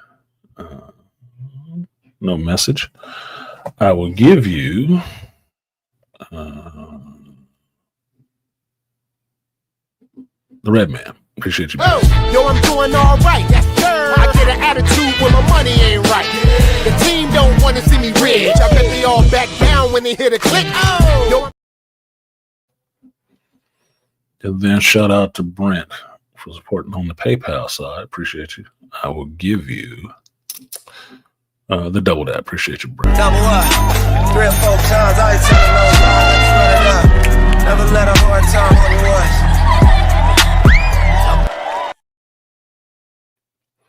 All right. I'm going to bring these 2 brothers up here and see what they got to say today. What's up, Beastly Nerd was in here first. So y'all got 2 minutes, Royal Rumble rules. You got 2 minutes. Beastly Nerd is first, and then Mr. Matt. What's up, Beast? Oh, nothing much on this beautiful, illustrious Sunday. Just doing some coaching. My younger cousin on Rivals getting frustrated. Here you go. I woke up late today because I was up late last night and I was playing a little bit of Rivals just to get some accomplishments done. And I was reminded again why you don't play during certain hours. These goddamn dumbass people that play late at night.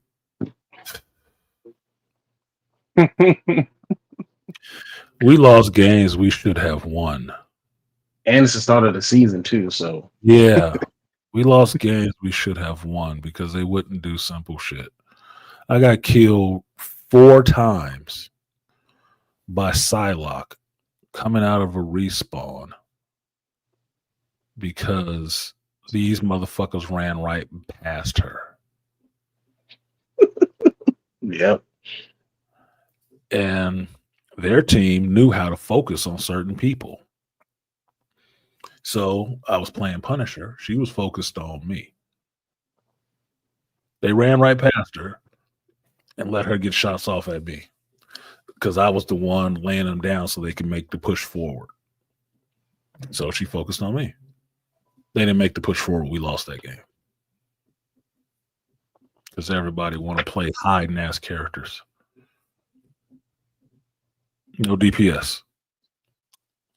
The other team I played on, I'm playing Rocket. These motherfuckers is crying for fucking healers, and they keep letting the healer get killed. They letting us get flanked the whole time.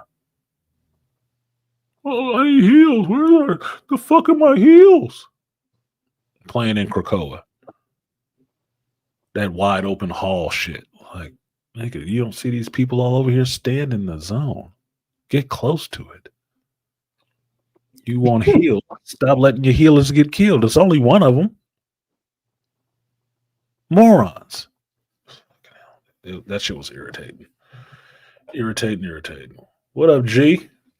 Hey, what's up, piece of the guys? How the brothers feeling? All right. So Royal Rumble rules. Beasley finishing up. You right after Mr. Matt after he get his 2 minutes off. Yeah, so I was hoping that you watched the Punisher show, but The Punisher show. That shit. I'm sorry, but it low key pisses me off. Like this episode really pissed me off at the start of it. I even at first time I actually took notes on a damn episode just to, okay, this happened and this happened, but yeah. Well, the reason I didn't watch that shit is because the Daredevil show has been boring me. And I really came to that when I was working this week, working with HVAC Steven, right? We were talking about this shit, and I actually admitted it to him that the show is boring the fuck out of me. Yes, it is. Very. You watch my Patreon for the last 5 or something like that, you'll see me fall asleep. It's just boring the hell out of me. It's not feeling that good. And I told you guys before this show ever fucking started, yeah, bone breaking. I've seen it before. I watch martial arts movies. Yeah, you trying to send me on a fight scene. Whoop-de-fucking-do. If the story ain't holding together, I'm not going to be interested. It's not going to be a good show to me. You can't do Spectrum Kid Theater for me and think that's going to work. No. And I'm bored right now. I'm bored watching the fucking show. That's why I'm still an episode behind. I'm not rushing to catch up either because it's fucking boring. I'm waiting for Vanessa to get killed. I want Vanessa to be killed. I'm figuring the season's going to have to end with Heather being killed. Somebody got to go because this shit is just trash right now. I don't care if it does have a Daredevil mask on. It's seeming like trash to me. And we're going to get a second season regardless of what the hell it is. So, unfortunately. So, I don't feel bad that I'm behind. I don't. It's just like prolonging and inevitable. Like, yeah, the execution is coming. Will likely kill you tomorrow. Well, I'll wait till tomorrow. That's all it is. It's like, let's just get the shit over with. When does Andor start? When is Sinners coming out? Can I stretch it out until I can get to something good again? Yeah. Going to see Sinners on Friday. I already got my ticket, so I'm looking forward to that. But this Daredevil shit, my attention has fallen off on that motherfucker. And it earned it. It earned it. It has not been that damn exciting. So if the Punisher showed up, whoop-de-fucking-do. Like I didn't know the Punisher was going to show up. So dumb as fuck. Anyway. Thanks, Beast. Mr. Match, you got your 2 minutes. What you got, sir? No, I mean I was gonna kind of this kind of hit the whole Punisher show, not Punisher, Daredevil show. I was gonna talk about that. Actually, this past episode, like the end of the episode, I actually liked a little bit more. Um, than I guess DC did. Um, I did when I was going to talk about Sinners. Have you been seeing a bunch of spoilers for it? Because I've been seeing like a lot of like scenes from it, which I'm pissed about. I I don't like stop that. when I see a trailer on because I at least Tuesdays, at least Tuesdays and Thursdays, 2 days out the week, I'm in bars with TVs playing. Mhm. If I see a commercial for Sinners coming up, I don't look at it. I turn my head, I don't look at it because I don't want the movie spoiled. And the last one I caught a piece of, it seemed like they were spoiling a little too much. They are. It's crazy So because I said, the movie comes out next week. You don't need to, pull up your skirt and show the hairy parts. It's okay. I'm coming. I'm coming, girl. I'll be there. Don't worry about it. So I turn my head. Just like last night, I went to see The Amateur. And before The Amateur, they were showing the Thunderbolts trailer. I was like, y'all gonna spoil it? I'm not watching this shit, dude. I don't want the Thunderbolts spoiled for me. Thank you. Thanks a lot. I'll just eat my popcorn and focus on something else for 2 minutes and let it go. I don't want it spoiled. It's not like it's going to be a revolutionary movie, but I don't want it spoiled. It's hard, but that's why you have to. At least that's why I do immediate blackout so many weeks before a movie comes out, because advertisers nowadays do not know how to just advertise without spoiling the goddamn movie. They don't know how to do that. So after a point, I'll watch a trailer, and that's it. I'm not watching anything else until the movie comes out, until I watch the movie, because they will spoil it. And I will see shit in the trailer that I should have been saved for the movie, not the damn trailer before the movie releases. Go ahead. As a media guy, what do you think the reason is they do that? Since you like kind of tapped into the side of the world a little bit more. I have my opinions on it. I wouldn't say I'm that tapped in because I don't have any inside sources. Apparently, that's what it needs to be tapped in for some folks. But for me, it is because they don't trust the audience. They think you are stupid. That you need a lot of bells and whistles and explosions and every good scene to want to come see the damn movie, and not realizing when you put all the good scenes in a trailer, you've ruined the movie. And I think in some ways, some people want to do that because, mind you, this movie, and we're talking about Sinners right now, you guys, this is a Ryan Coogler movie. If you saw the cast of characters that's in it, a lot of these people are MCU folks. A lot of them are MCU actors in roles in the MCU right now. Why are you spoiling this movie? Is the MCU advertising the shit? I don't look. You had me hooked on the movie from that little bit of a trailer we saw from way back. Yeah, Like, it seemed like the Klan and vampires in the South. I'm there, baby. I'm there. You didn't have to show shit else. Nothing. You didn't have to show anything else. Kept the same trailer. No. Somebody decided we need to show a lot more in the movie because apparently they don't think people are going to come out to see the goddamn thing. Like nobody knew it was coming. Dumb. So that's my thought on it. Just maybe trying to spoil the movie, maybe trying to ruin this box office because to me it had more legs than the Thunderbolt. Oh yeah. People was more interested to see what the hell is going on here than Fantastic Four. Because it's an original idea. It's one of the new. Yeah, the Sinners is the one with Michael B. Jordan, right? Yeah. Yeah. Yeah. It's one of those rare new ideas in Hollywood. It's like, oh shit, really? This is a real novel idea. Seems fresh and new, told from a black director's perspective, was already made good movies. Last movie you saw Michael B. Jordan in was Creed 3. Did that suck? No. Creed 3 would have had made more money if that shit with Jonathan Majors didn't happen. That torpedoed that fucking movie. That's why they had to pull it out the theaters early. That movie was getting it. Anyway, what you got, G? You got 2 minutes. Royal Rumble. And I'm just here listening and participating today, man.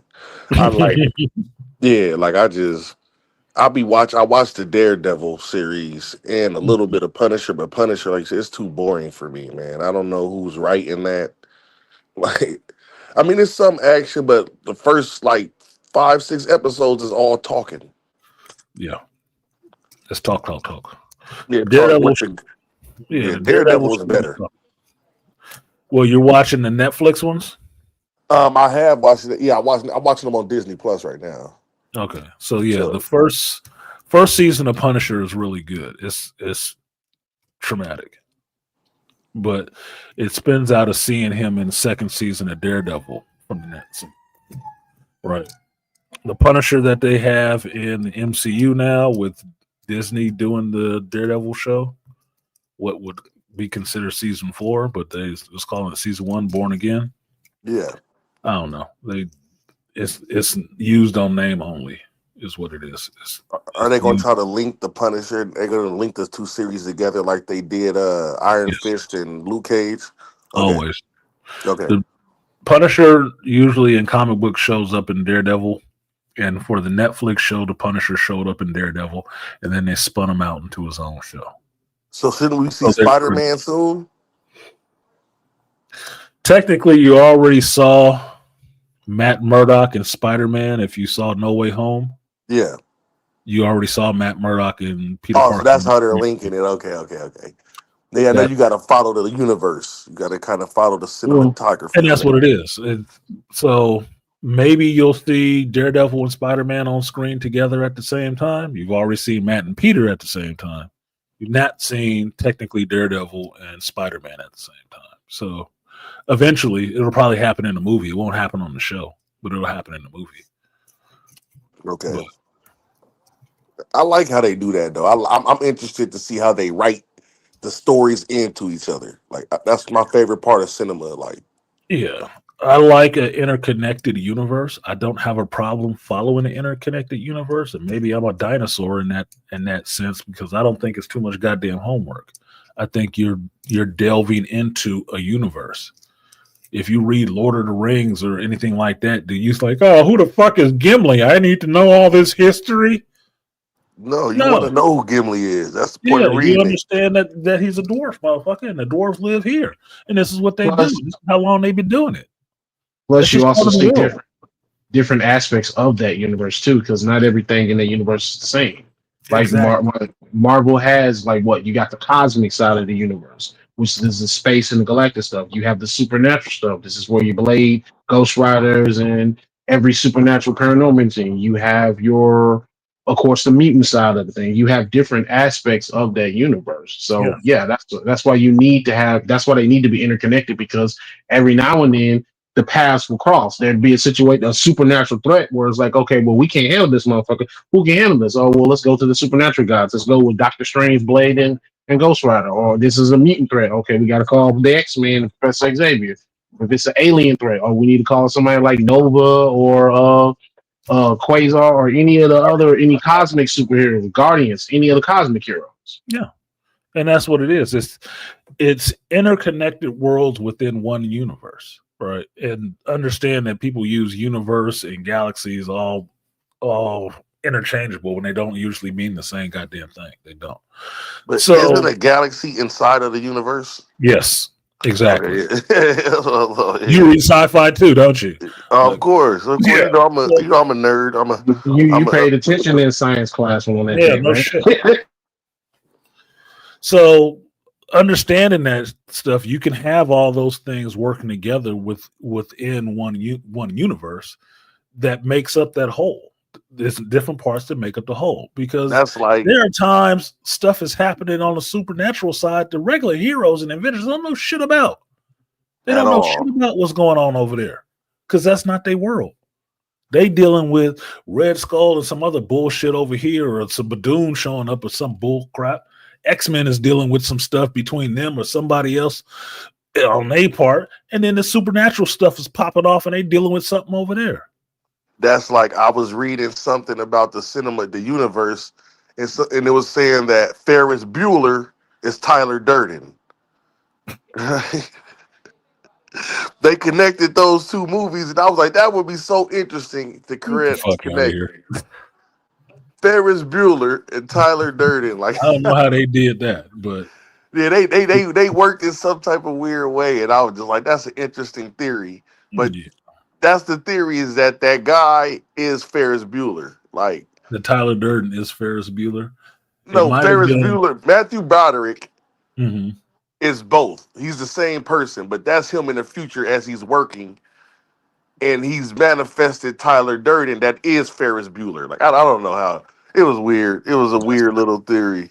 It's like, Yeah, if you got the link for that, drop that in there. I'd be yeah, interested I'm to gonna see. drop the link to it. I'm gonna tell Yeah, you. I'd be Matter of fact, interested to let me see how tell they you the spun that dude. shit together. Yeah, they spun it. They said that whatever Ferris Bueller was the guy, Edward, whatever the guy name was in Fight Club. That was supposed to be Ferris Bueller, and Mhm. Tyler Durden was the evolution of Ferris Bueller. They said Tyler Durden from Fight Club is the evolution of Ferris Bueller's Days Off. Like, it's crazy. Like, I was just listening to it, and I was like, dude, I just like that type of stuff though. Yeah, but the problem that they have with that is that Edward Norton's character, Tyler Durden, was The was fantasy. the Yeah. fantasy part. His Just real and name that's was what they Jack. said. They said that he was like Ferris Bueller. They said No, he let me was. finish what I was saying, G. What Oh, I'm okay. saying is Edward Norton, the regular version of him, his name was Jack.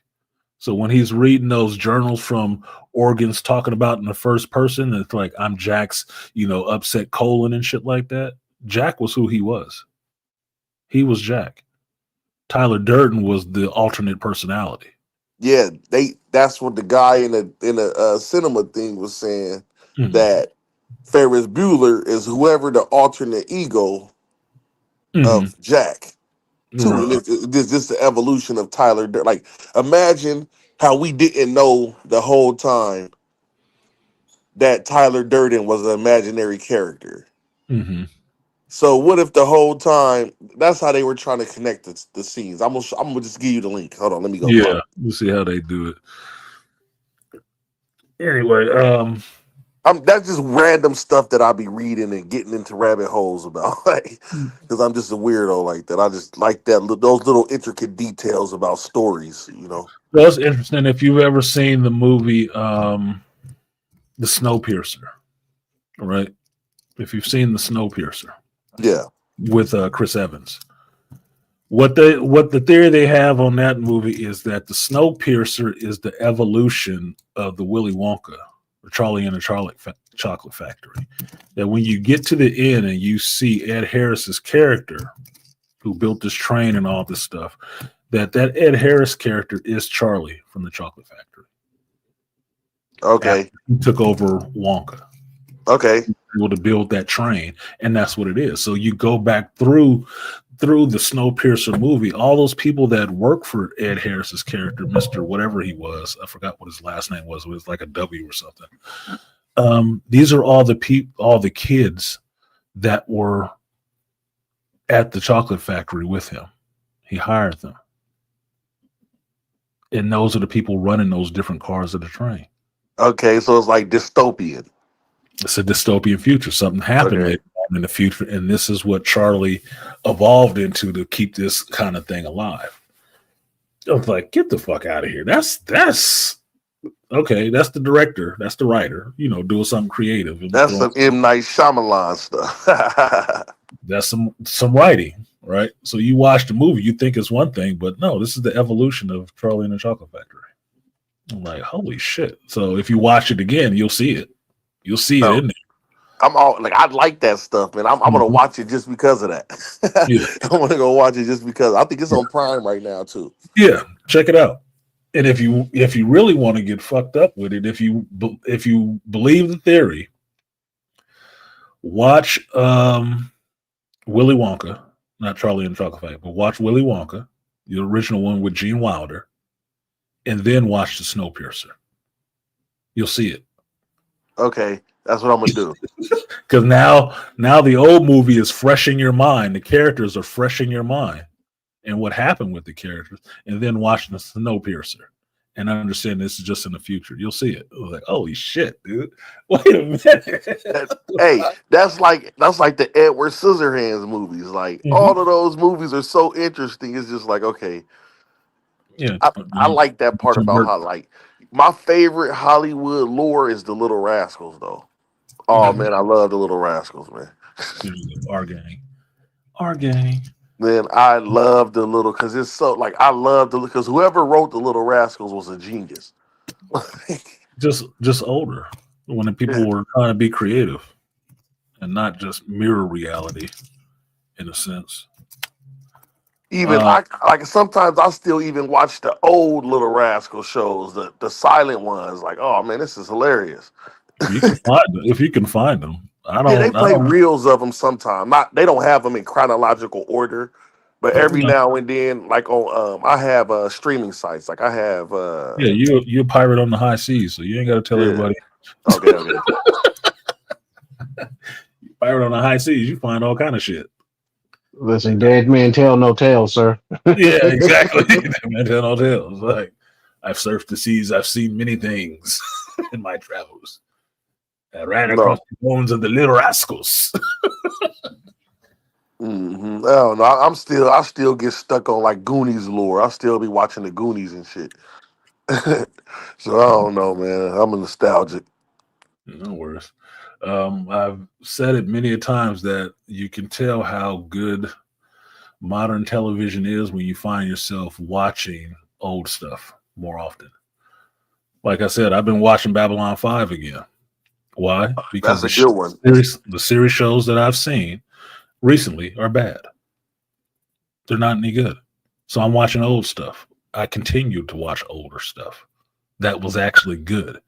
And that's me trying to harken back to that nostalgia when television was actually good, when people actually wrote fucking stories. Hey, what's the Star Trek call with the black captain guy? Deep Space Nine. Deep Space Nine. Yeah, that's like yeah.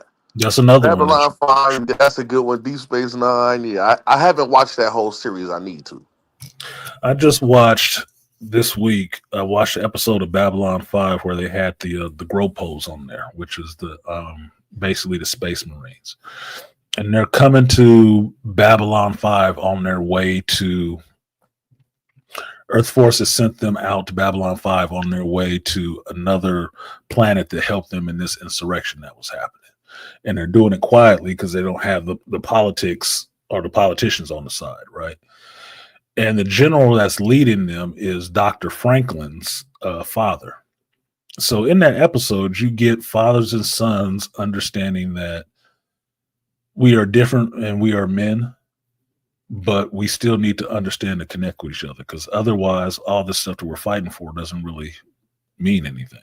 It's not worth anything. But the other story in it is about all these grunts, foot soldiers, right? And they're Marines, but they're the infantry going in. And there's a good scene with Michael Garibaldi and the character called Dodger. It's a chick.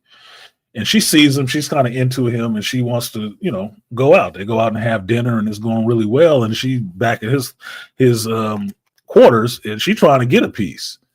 And he's like, oh well, wait, I don't know, there was this girl. He's still hung up on this old chick from way back when. And she breaks him down. It's like, look, I know what lies for me next. I don't know when. Maybe I'll be lucky and see the bullet that takes me out. Maybe I won't.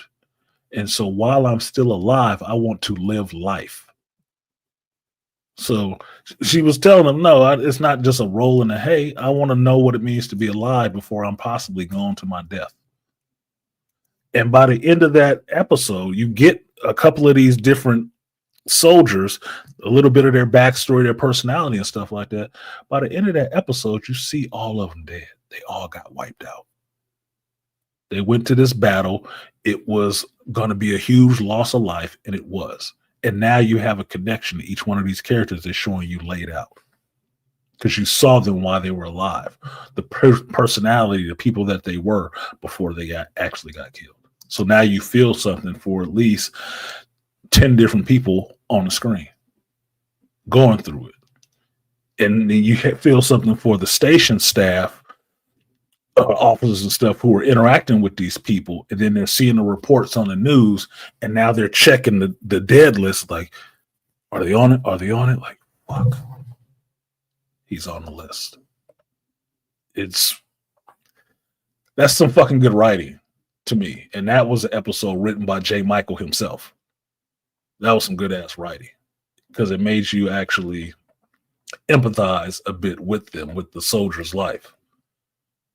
Yeah, we doing what we have to do. This could be the last time. So if we out here brawling, drinking it up, having a good time or whatever in this place, and you see us as just being rowdy, understand we know we might die tomorrow. See, my favorite episode of Star Trek is there's a planet where these people are fighting because they're black and white, right? But half of them are black and half of them are white. But they're fighting over which side is black and white. So imagine you see a person split them in half, vertically. One side of their face is black and one side is white.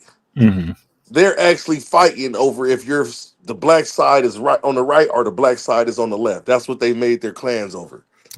And it's juxtaposing, our argument over color.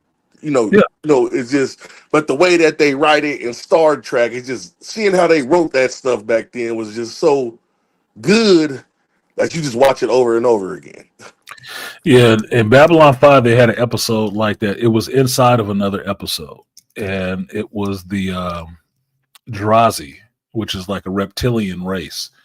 And they were going into their lore of their race and how they operate, and they did it over colors. Like once a year, everybody on this home world and on this base draws a banner or draws a bandana, right? A sash, it's a sash. Draw a sash out of this bucket. It's either red or green. And once all the sashes are drawn, green fights red until there's only one of them left. That's it. So whoever drew the captain's ribbon is the captain. And you fight and kill the other ones until then. The whole society does this shit. They're doing this shit on the station. And it's pointing out how ridiculous it is to be fighting just over colors. It points it out because it was one race, and they say they do this until there's only one race again. There's only one Drazi again. And they do this every year. It's like, in an anime term, it would be like the Hidden Miss little trials, where they had them kids out there killing each other. Some battle royale bullshit until there's one of them left. Like, yep, that's our shinobi. Like, fucking nuts. Those people, those aliens were fighting and killing each other because they pulled the opposite color one day, and it didn't matter, family or not. This is the rules. This is how we do it. You pull the red, I pull the green. Well, I loved you, brother, but now you got to die. Like, fucking, it's like they happen in numbers every year. Every year. Till they started the year. Yeah, it was some Crips and Blood shit. It was some color shit. It was. Malika. It was. But it was interesting this is what sci-fi is good for, good writing is good for, to take concepts that you deal with in the real world and put it in another venue where you can look at it and analyze it and see some of the fallacies in it. You can see you can play with the fallacies of the thinking and stuff and just really analyze it a little bit better because now it's removed from you. We're not talking about you, so you ain't got to be all emotional about the shit. You can get past that part to get to the actual logic and thinking of it. Yeah, stupid rituals is what it was. Because at one point, Ivanova was trying to figure this shit out because she's trying to negotiate this thing. She said, "You mean to tell me if I took this ribbon and put it on him, and then took this ribbon and put it on him, and she mixed the colors up, the motherfuckers immediately start fighting. Immediately." Like, and she just switched two dudes' ribbons. That was it. She took the captain's ribbon off of one dude, and everybody just, oh, like, what happened? It was like, the person who pulls the captain's ribbon is the captain. They start following her. I'm like, that's so fucking stupid. That is so goddamn dumb, dude. All she did was took the ribbon off his ass. That was it. And they all snapped too. Like, no, he's the captain. We have to follow what the captain says. Like, oh, really? Okay, well, let's go over to this room over here, and we're going to figure some of this other shit, stupid shit out. Like, it was dumb. It was dumb, but it was hilarious. Pointing to real world stuff. Anyway. Excuse me. But yeah, stupid rituals all day long. What did we already say? I also do this. I watched a remake of Clash of the Titans, and it was meh when I first came out. But now when I watched it, it's better than all that new stuff is today. Yes, Clash of the Titans is a classic for a reason. Yes, it was the 80s. Yes, it was Ray Harryhausen stop motion and stuff like that. Yes, you got Burgess Meredith in there and a bunch of other good actors, Harry Hamlin, but it was good for its day. It was a big deal for its day. That's why it's a classic now. So yeah, I'd watch Clash of the Titans right now and enjoy it. I didn't watch the remake, even with Liam Neeson in it. I didn't watch it. I wasn't interested because I don't want my whole childhood remade. I don't need my childhood remastered because they fuck it up every time they do it. Every time. There are very few exceptions that they have done this shit. And we made a remake, and that was actually awesome. That was good. No, bro. I want them to move on to you millennials and start keep sodomizing your childhood. Get off of mine. Mine has had enough. Came out with a RoboCop video game, and man, that shit is boring. Because they got RoboCop doing like stupid shit, like carrying a drunk person to a holding cell. Like, what the? Murphy, could you carry him to the? I don't want to get the puke guy on me. I was like, oh, so we're gonna make RoboCop do all the grunt work. Hey, open this line. We got too many people filing complaints. Can you take down some of these complaints? I'm like, are you fucking kidding me? What a waste. RoboCop's supposed to be out there like a Judge Dredd. Take no prisoners. I mean, it's cool when the action starts. When you get to the action, like it's on and popping with RoboCop because you can carry multiple guns too and everything, so you can just switch off and go ham. But when you got to sit at the police precinct in order to level him up and get your upgrades and stuff, you got to do all these extra stupid remedial grunt missions. I'm like, oh, come on, dude, seriously. They got him doing regular police work too. Mm-hmm. Charles is in here. He can relate to that shit. Like, yeah, regular. Yeah, we got to write a report. RoboCop has to write a report. Huh? Oh shit! Can't he just digitally download it? Now, I like the side missions that you can do, like solve a murder or something like that outside of the cave or find the people who stole. I like them missions, but all the stupid missions around the damn precinct, hell no. Mm-hmm. Silly.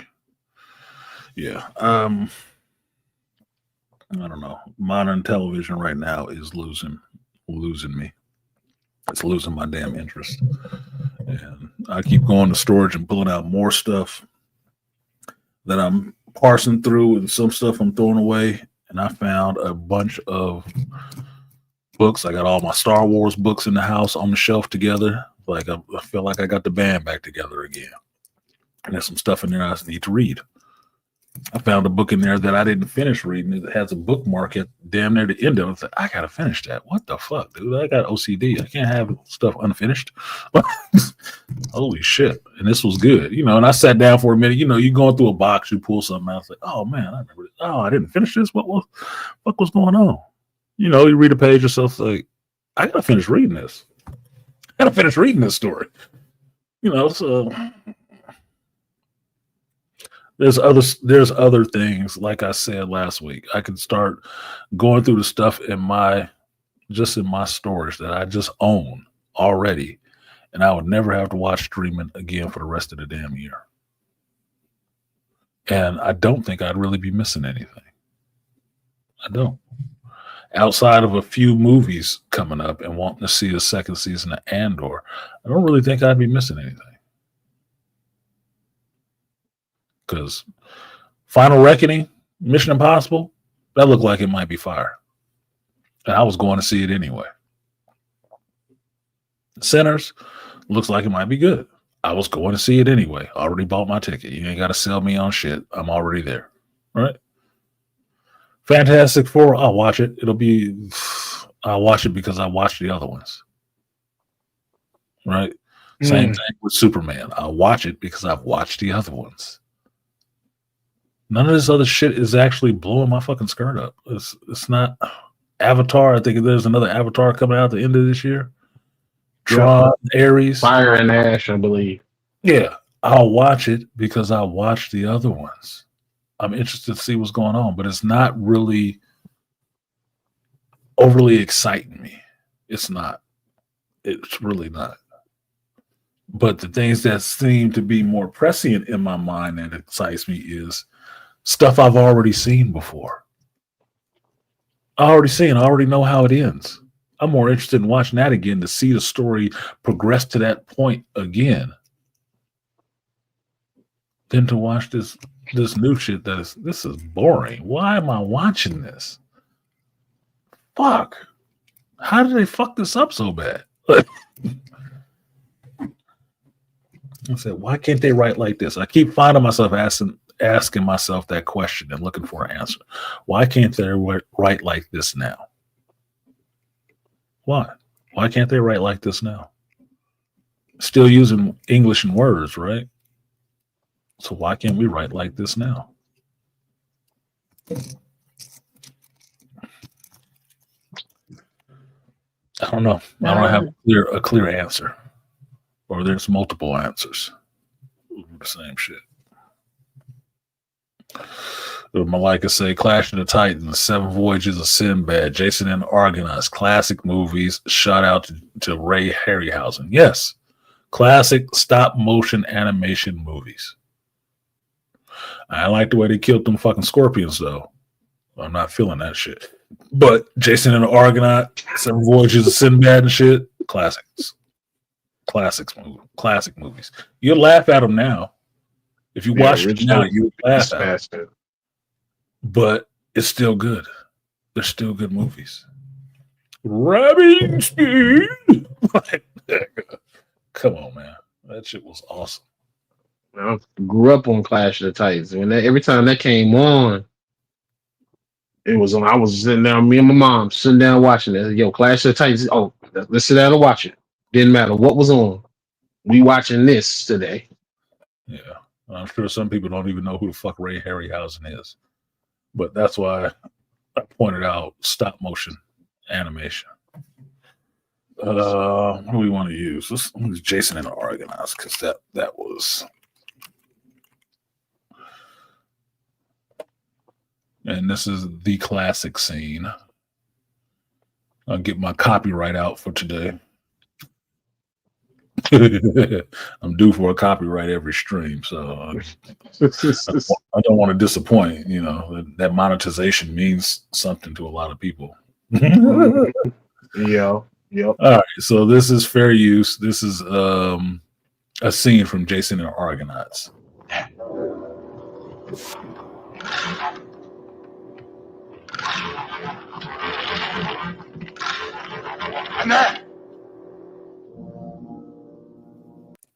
Now, so you guys understand, if some of y'all younger in here don't understand it, the skeleton fight. This is no CG. This is no computer. This is none of that shit. This is basically, if you've watched The Nightmare Before Christmas, that's stop motion animation. You animate a figure by moving it a small amount and taking a still picture of it It's like making a flip book, right? You put enough of these images together, it makes a movement of an object. Ray Harryhausen was one of the gods of this shit, and he did fights like this with multiple moving characters. another.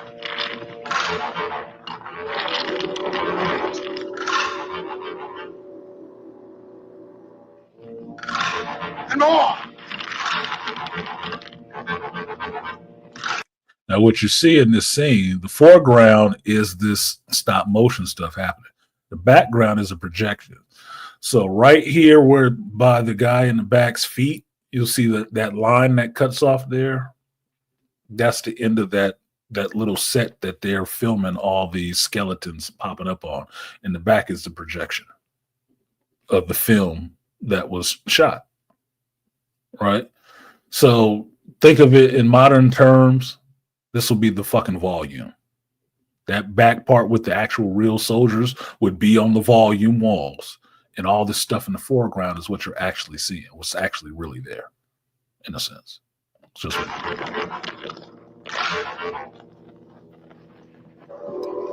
remember seeing this at the drive in the goddamn gremlin.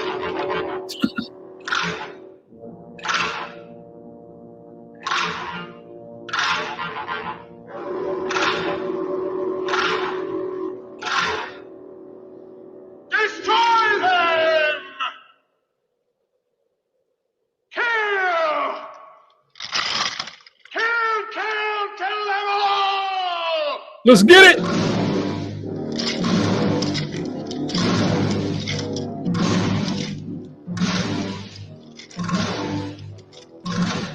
Round shot.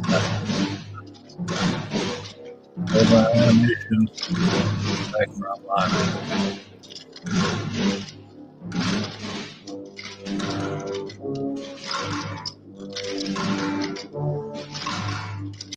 Now this part was cool. It looks they didn't move like this the whole fucking time, but it's getting to the good part. And I have to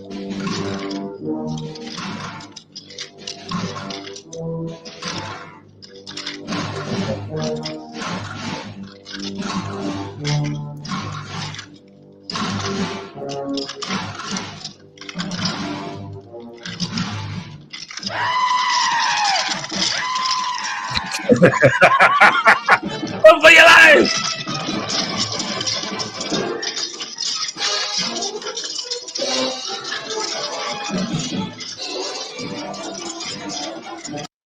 Now this is the part that makes it good. You see how many skeletons there are? There's like what 6, 8 of them. They're all moving independently. They all have their own reactions, actions, and reactions that are happening, and they had to stop motion each one of those. So in today's terms, when you do CG, you see the CG, at least when George Lucas first started using CG a lot, all the characters did the same thing at the same time. They all did the same thing at the same time. It's only now that they start putting more variation in there that you'll get 5 or 6 or 7 different variations of the character doing different things at a time. Like you look at the Jonathan Majors Counselor Kang scene. It's Jonathan Majors doing all of it, but he had to film each one of those individually to play them all at the same time. Get back.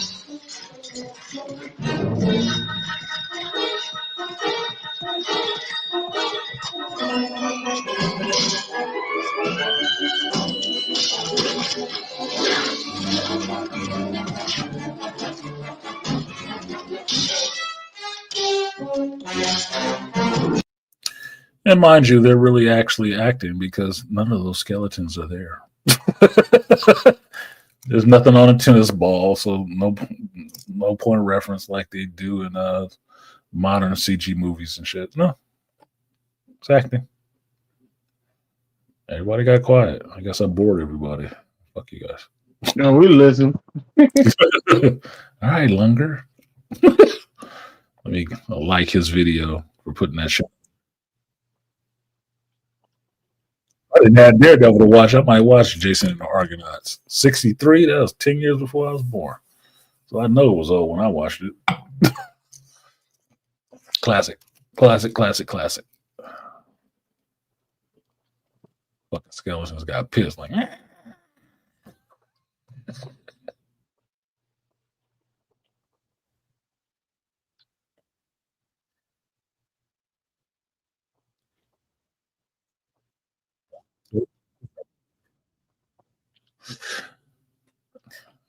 Underrated part of that scene is that's a good scene for Val Kilmer. Most people forget about Michael Biehn being in that scene. Kind of sucks. I don't like Michael Biehn. So what else y'all got? Y'all just sitting there quietly. This is live. You can't be quiet. Yeah, no. so much.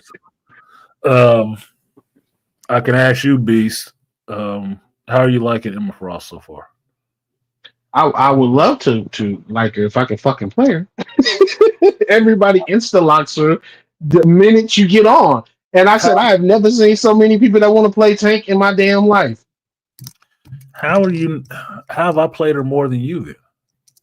I've played her, but it's like I can't. Every time I log into a game, it's like before I can get her. Where I've played her is I managed to even get her to night levels. I played her in the Doom room. I just go to the Doom room and play her. Everybody's playing her in there, and we all fighting each other 1-on-1 and doing stuff like that. That's where I've been playing. But like as far as regular match, no. Yeah, I've played her in quick play. I played her in competitive. I played her in that Krakoa limited time shit. Yeah, she's fun. She's fun to play. Oh yeah, she is. Yeah, I upgraded her costume to that blue costume. I went ahead and the blue sapphire. The blue sapphire. Oh, you didn't get the X Revolution? No, I got that one too. I got that one, the black one, but I saw that blue costume. I was like, oh, that's kind of cool. I like that. I'll get that one too. Yeah, I splurged. I got some of my shit, but I got a question for you because I was waiting for your ass to pop up. Yeah. And maybe you can answer this for me because you a little bit more in the know on this rival shit. But where the fuck is my blade? Oh, that has been figured out. My man is in Wakanda resting. So if you go to the Wakanda domination map, he's in T'Challa's bed sleeping. Oh yeah, that is funny. Where's my playable character? Yeah, where's my playable character? We didn't get him this season, but my theory is which I had already had a theory that he was going to possibly show up in season 3, and my theory is why is because who they going to be fighting in season 3, and it makes sense as to why he will show up in the season 3, and they kind of confirmed my theory. So you heard it here first before anybody hear this shit. I feel like he's gonna show up in season 3 because it's gonna explain why he's there fighting Null. Because I feel like all roads is pointing to Null for season 3 because they keep talking about him and stuff like that, especially with Venom and everything. And you would have to ask your question like, well, it wouldn't make sense if he just disappeared on you. And like, well, damn, we saw him in New York. How the hell you end up in? How you go from being in Central Park to outer space? And so him being in the intergalactic Wakanda would make sense to my theory as to him being there so he can join them in the fight against Null. He is not a factor in a fight against Null. In any way. He's not a factor. But it's their story. They can make it up how they want to. I'm thinking if he should have been there after his event was over. He should have playable character after his event was over. If they're holding him off, my thinking is just this. If they're holding him off, they're waiting till around October, till Halloween to drop him, which would be bullshit, right? Because you have this season, right? It runs for what, 8 weeks or 6 weeks or whatever? 3 months for this season, and then from at the start of season 3, it's going to be 2-month seasons. April, May, June, July, August, September. So there will be like 5th season, right? Because this is 3rd. So like 5th season would be in October, and that's maybe they'll have some other characters like that show up. Mm-hmm. It makes sense, like Werewolf by Night or something like that. Some other shit that Marvel's trying to push.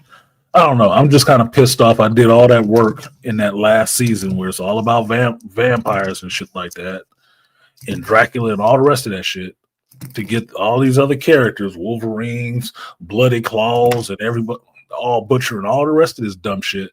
And the one character you actually going after that you want is Blade. and you still ain't got them. Mm-mm. Still not there. I said, I did a lot of work for what, motherfucker? I don't care about these Galactica challenges and shit. Like, this season has more goddamn mini games and shit that you got to collect. It's like, what the fuck am I playing now? Is this about the game or? And your Galactica's challenge reward was a Venom twerk emoji, Which I don't use. No. which pissed me off to the Orange- high maximum. Orange Venom twerking. I didn't even equip that shit to my emotion wheel. No, I'm not using that shit. Fuck you. Like, the hell is that dumb shit? And what pissed me off, all the fucking, oh yes, yeah, this is. I was like, wait. And me and this one dude, the one motherfucker, he said something on Facebook, and me and him agreed and liked each other's comments and posts. And this dude said it best. He said a bunch of grown ass men excited about a male fictitious character shaking his ass says a lot about y'all, and it's on some suspect weirdo stuff. It says a lot about who's making this game. Apparently, there's a lot of women in the room because that shit was not funny to me. Now, it was in line with Venom 2 when he was out there at the club getting beads and neon and stuff, bitching about his relationship with Eddie. And then you find out Tom Hardy's girlfriend and wife helped him write that shit. Like, yeah, this sounds like a mad bitch situation. But that twerking Venom shit, I'm not using that. Fuck you. I was like, what is the point of this? Where does this fit into the game? Nowhere. What the That shit. I was like, yeah, instead of us getting like a fucking some new, I would have preferred a damn a new map or some shit. But no, we get a damn Venom twerk emoji, and I was mad as hell about that shit. No, you got 3 new levels with the Krakoa stuff, but I wasn't the biggest fan of the Krakoa era in X-Men. Oh, well, so it was the gala, and I don't give a fuck about that gala shit. I'm not a bitch. What do I care about a gala? Everybody dressing up and shit. Black Widow's costume looks cool. Emma's costume looks cool, but she's just still in shine from Luna Snow. That's all she doing. But that Iron Fist Agamotto costume look fire, nigga. Oh yes. I got classic X-Men uniforms in that bad boy, and we got some more costumes coming. Mm-hmm. But the one I got yesterday, I haven't seen anybody using yet. That Joe Fix Hulk. Oh, I bought that thing. Joe Fix It, boy. Oh, I got that Joe Fix It. That gray suit on and shit. Oh yeah, yep. I got that. I don't even play the Hulk. I might play that shit just to be running around with Joe Fix It. Oh, I played the Hulk. I said, everybody expected me. Oh, you ain't got the Joe Fix It yet? Like, in time, you will see me busting people's ass with that Joe Fix It outfit on. I got 0 time on playing the Hulk, but I got that Joe Fix It costume. Just for that reason. Like, I know that character, dude. Hell yeah. Let's get it. I might play him just to beat somebody's ass with that hat on. And the way they designed him is cool. That's the one thing I give them credit for. That they designed the costumes to mirror the classic looks with a little twist. I'm waiting for my damn Patches Wolverine suit so I can go out there and whoop ass in style. Patch, yeah, you need a patch suit.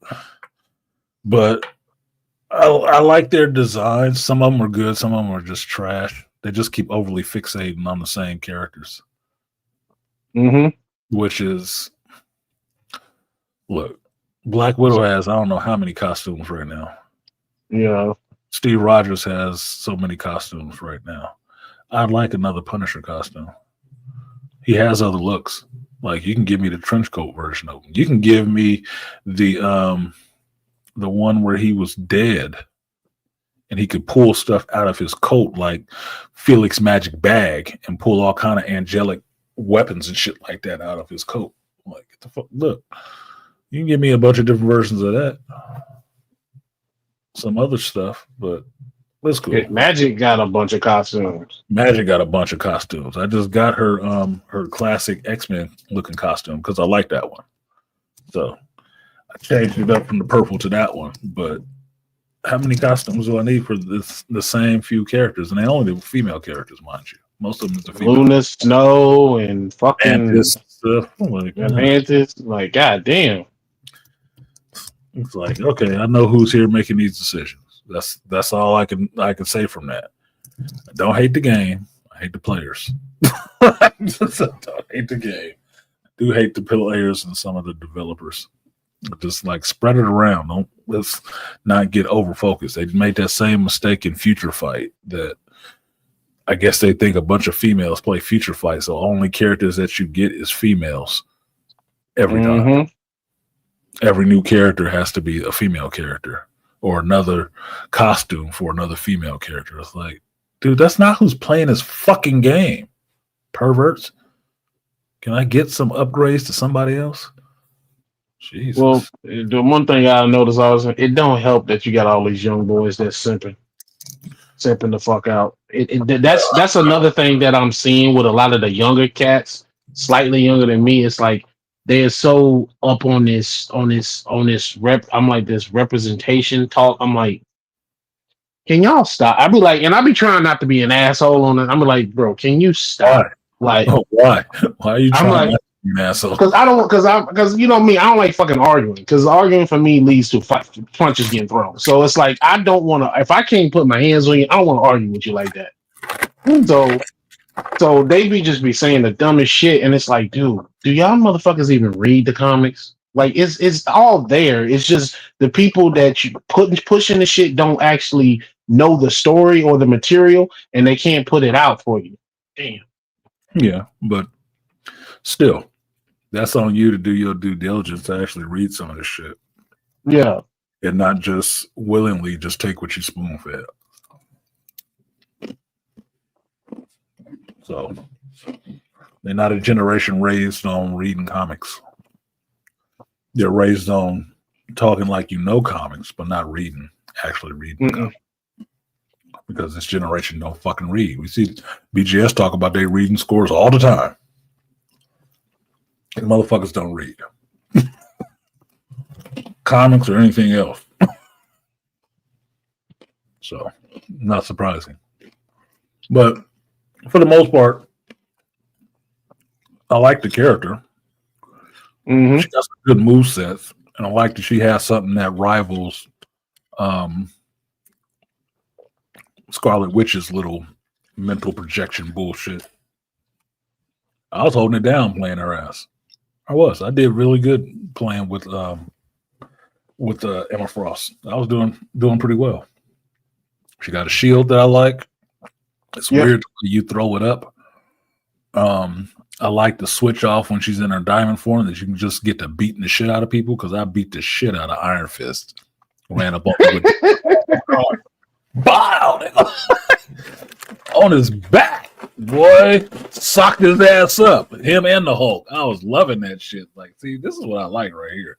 You can trade off in between. Get your ass some blows and put the mental jutsu on you.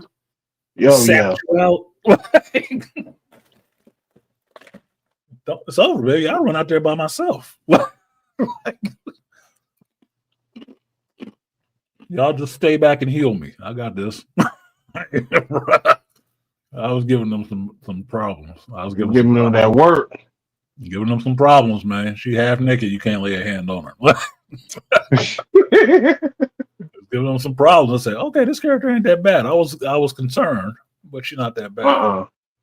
Like I said, all these people that want to play tank now, I'm like, okay, you motherfuckers weren't playing tank at the beginning, so just hop off because I'm tired of. That's another thing. I'm tired of seeing people that don't normally play tank get their ass whooped with this character, and I jump on the character, then getting the ace. I'm like holding shit down. Said that's how you tank. You not placing the shield properly. It's like, bro, put the shield in the goddamn at the off angle to keep them from flanking us and shooting at us. Mm-hmm. Is that my main concern? Like last night was my main complaint, I should say. Last night was tactics. It's always about tactics. We were getting flanked and hit from the side, and these motherfuckers aren't doing a goddamn thing about it. You want me to do my part of the job, you got to do your part of the job. If you want me to be the healer, and heal, I'd love to heal you. But if I'm constantly getting killed every time I pop up because they have a plan to go after the healers first, and you don't have a plan to protect your healers first, then you ain't getting no goddamn heal. Stop crying about it. Shut up. Go to bed.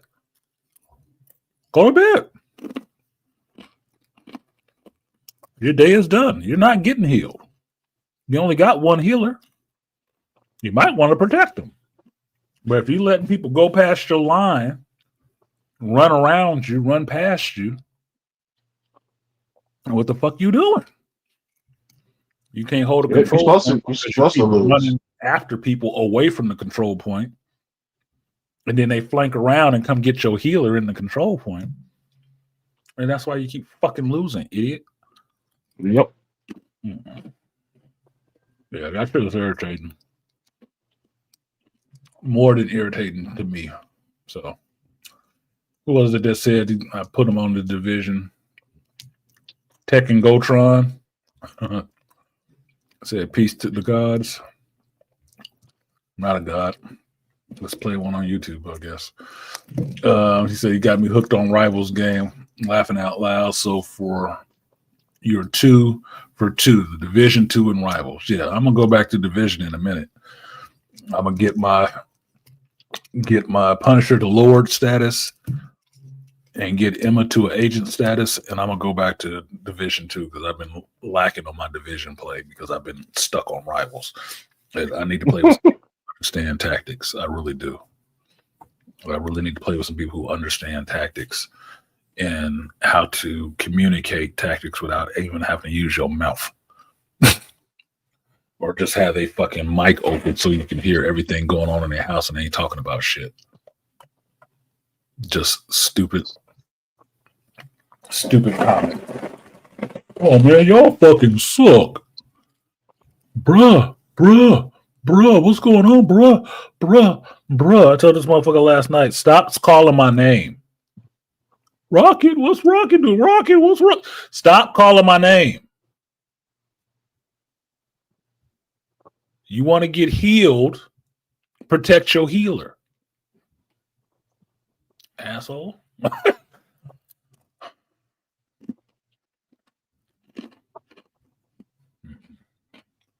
Impulsive, lazy, arrogant, immature, and ignorant people have no interest in tactics, forward thinking, or teamwork. No. A lot of kill counts, though. Oh, yeah. My thinking is if you got 30, more kills than you, bro. Right, okay, we're gonna stay at the end of the match because if your final hits ain't how I expect it to be, you gotta shut the fuck up talking to me. That's what I tell people. I'm looking at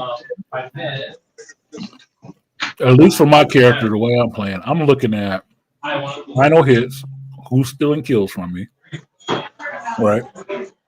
And my point total and my accuracy. That's what I'm looking at.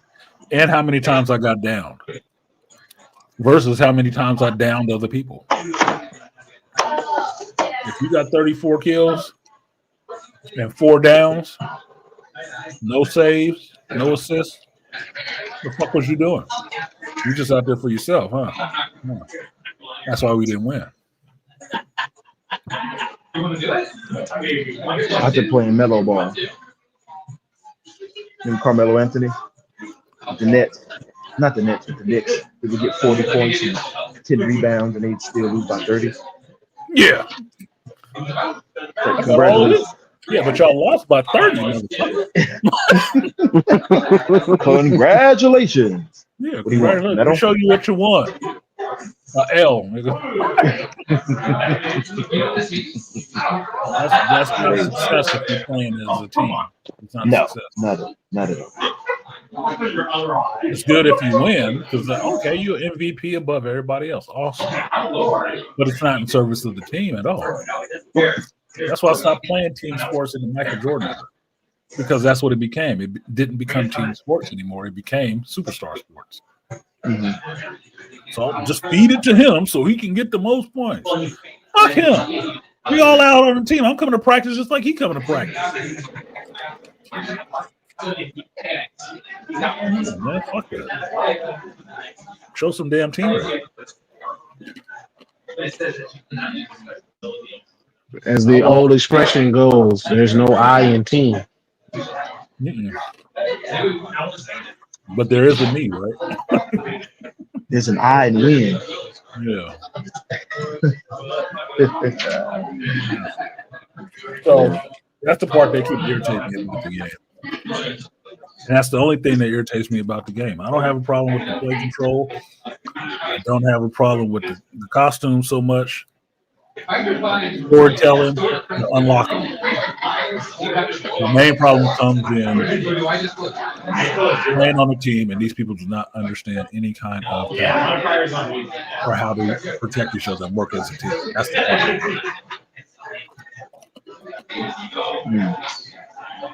A lot of background. So,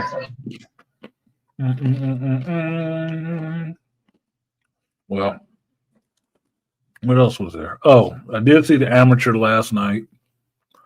It was all right. It was interesting. It was interesting to follow a character that is an amateur and does everything fucking wrong. It was partly funny watching this motherfucker break into somebody's house and he touching everything with his hands and finding guns and shit. It's like, bruh, don't use your fingers. Like, what the fuck? You were like the worst. This is halfway entertaining because it's like, why is he doing it that way? That's not the way you do that shit. Like, oh, but he is an amateur. It's a movie. He's an amateur. It's in the name. He's an amateur. No shit. I believe they told him, you are not a field operative. You're an analyst. This motherfucker, it made me laugh so goddamn hard in the movie theater, right? Scene in the movie, the character has gotten trained by Lawrence Fishburne's character, right? Henderson. Trained him a little bit.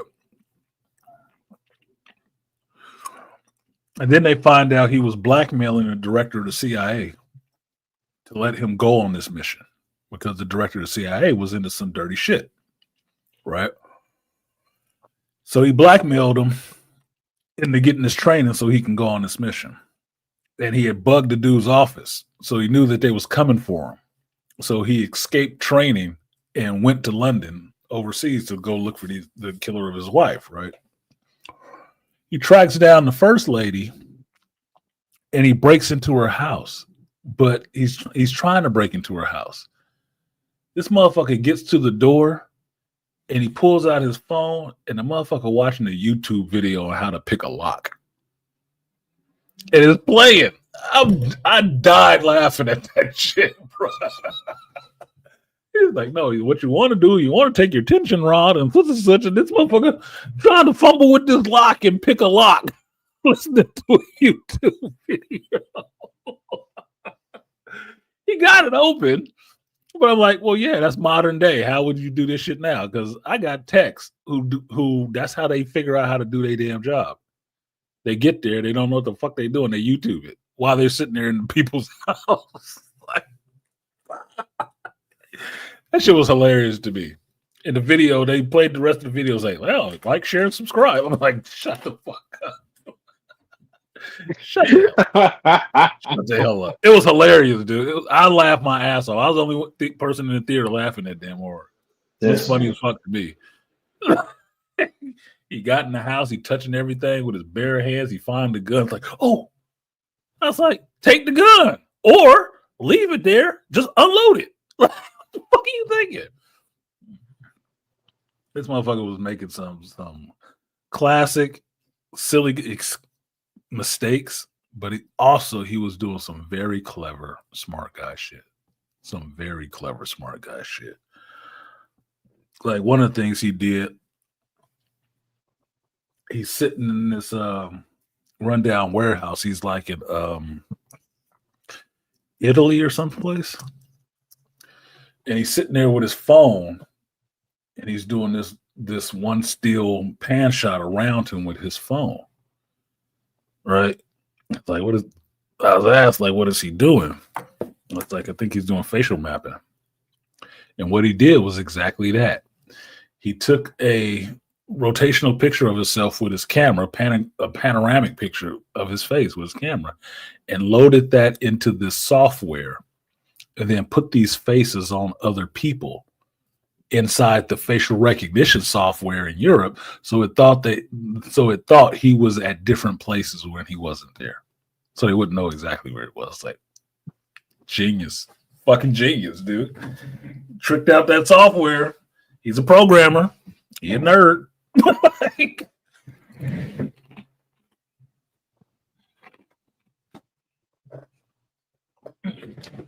he found a way to defeat all them 9,000 something cameras that they have in Europe. And so he's in Prague. He just boarded a train and such. No, he wasn't there. But it looked like it. I thought that shit was clever as shit. The other one, he was basically trying to torture this person for information to get to the next person on the list. And she's at a asthma and allergy center. And she's doing a heart test, right? So she's in this closed box, hooked up to a breathing machine, riding a bicycle so they can, check your heart, check your breathing and shit like that. He got in there somehow, got the doctor out the room. He got in there somehow with a schmuck on. He locked the door to that containment room. And then he took the air hose off and put the end of the air hose in this bag full of lily pollen that he had just bought a shitload of lilies outside. And then he stuck that breathing hose into that powdered dust and filled that fucking chamber that woman was in who's allergic to that shit. I'm like, oh my God, dude. Like, bro, she gonna die. He said, tell me now and I'll let the air.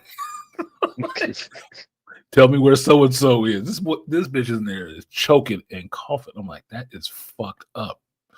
Like, yeah, I don't know about this little nerd. He got some stones on. Like, the modern day take on Revenge of the Nerds. Well, funny you say that, right? He ended up letting her out because she was gonna die and she wasn't giving up the information. He felt some kind of way. So he let her out. He is not a field agent. She started whooping his ass. I was laughing. I was for it.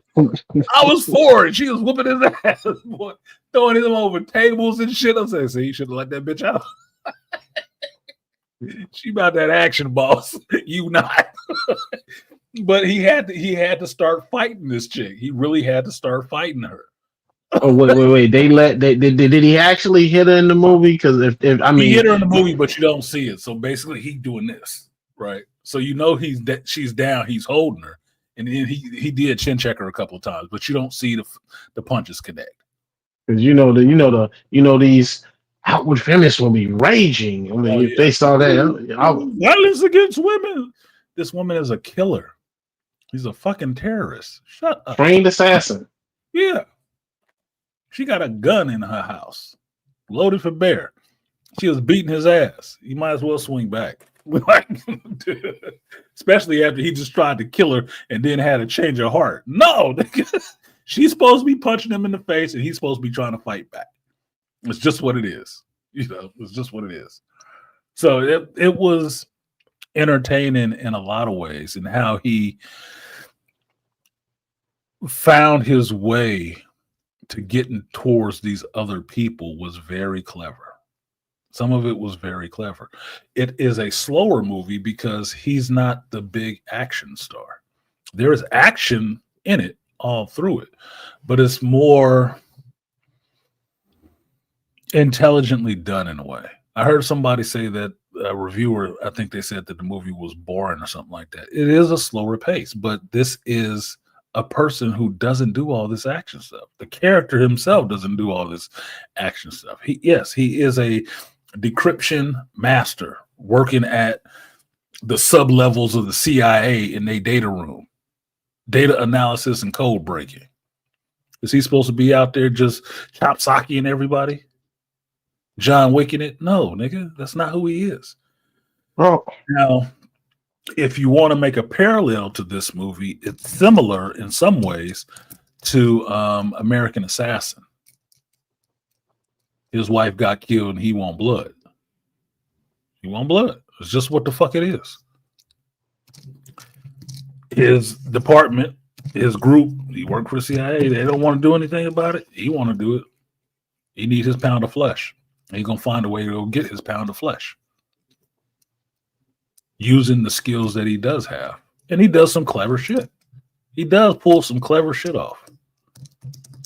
So it is a hero in the non-invincible, I can do no wrong, and nobody is a match for me sense, which is making me, I love the character, but I'm starting to dislike it more the more people keep trying to do it in a John Wick sense.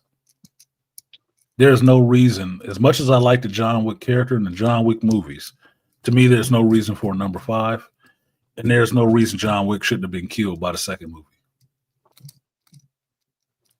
Shouldn't have been.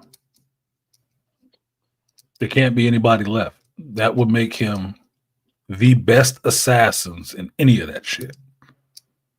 Even though you've seen whole other organizations, the Roscaroma, training other assassins like John Wick, he is just the absolute best one, and can't nobody kill him. You can't be Superman and vulnerable at the same time. I don't think so. I love John Wick as a character, but it needs to stop. So this character in the amateur, he's not that. He's not that. I can't even think of, he didn't even pull a gun kill off. He didn't kill anybody with a gun. Which makes it more fun for me because that gets into that equalizer realm where he'll do other things. You don't have to just use a gun because anybody can pull a trigger. But he can do other things that put you in a situation where you gonna die. Or you did die. But it's based on what you did. Like that scene in the trailer, the guy that blows up, when you see that improvised ass bomb that he made and putting those rockets that the dude was showing up to buy, that he thought he was buying some arms. Fuck, dude. He was fucked up. That's a cold line too, because if you jump fast enough, you might, escape the explosion. No, that explosion was too goddamn big. He wasn't escaping that shit. The only thing that escaped was his balls. That escape velocity. Jesus. But I thought it was a good movie. I was entertained. And it was just different. It was just a little different to see a protagonist in that sense that is not super capable at just fighting everybody. He has to fight in a different way. And that's what made it more interesting, because now we're into the movie where it's not going to be a gun that solves this. And it's not going to be a bunch of fight scenes that solve this. He's going to have to figure his way out of this. How does that work? With somebody that's supposed to have like a 170 IQ, how would he fight somebody as opposed to how somebody who doesn't have to have a 170 IQ, just knows how to throw hands on you, would fight somebody? How does that work? And it does. Work for me. Like I said, I don't need Spectrum Kid Theater. Everything doesn't have to explode and be flashing lights and shit like that for me to be entertained by it. Doesn't. The story has to hold together. And a man going after people who killed his wife, I can get that. Because he was a huge simp for this chick. So him being on a murderous spree after that, like, no, these motherfuckers gotta die. I saw the video. He killed my wife in the streets on her knees, execution style. No, this motherfucker need to go. Yeah, I agree with you. What do you need? But there was a touching scene in it too that I thought was really poignant.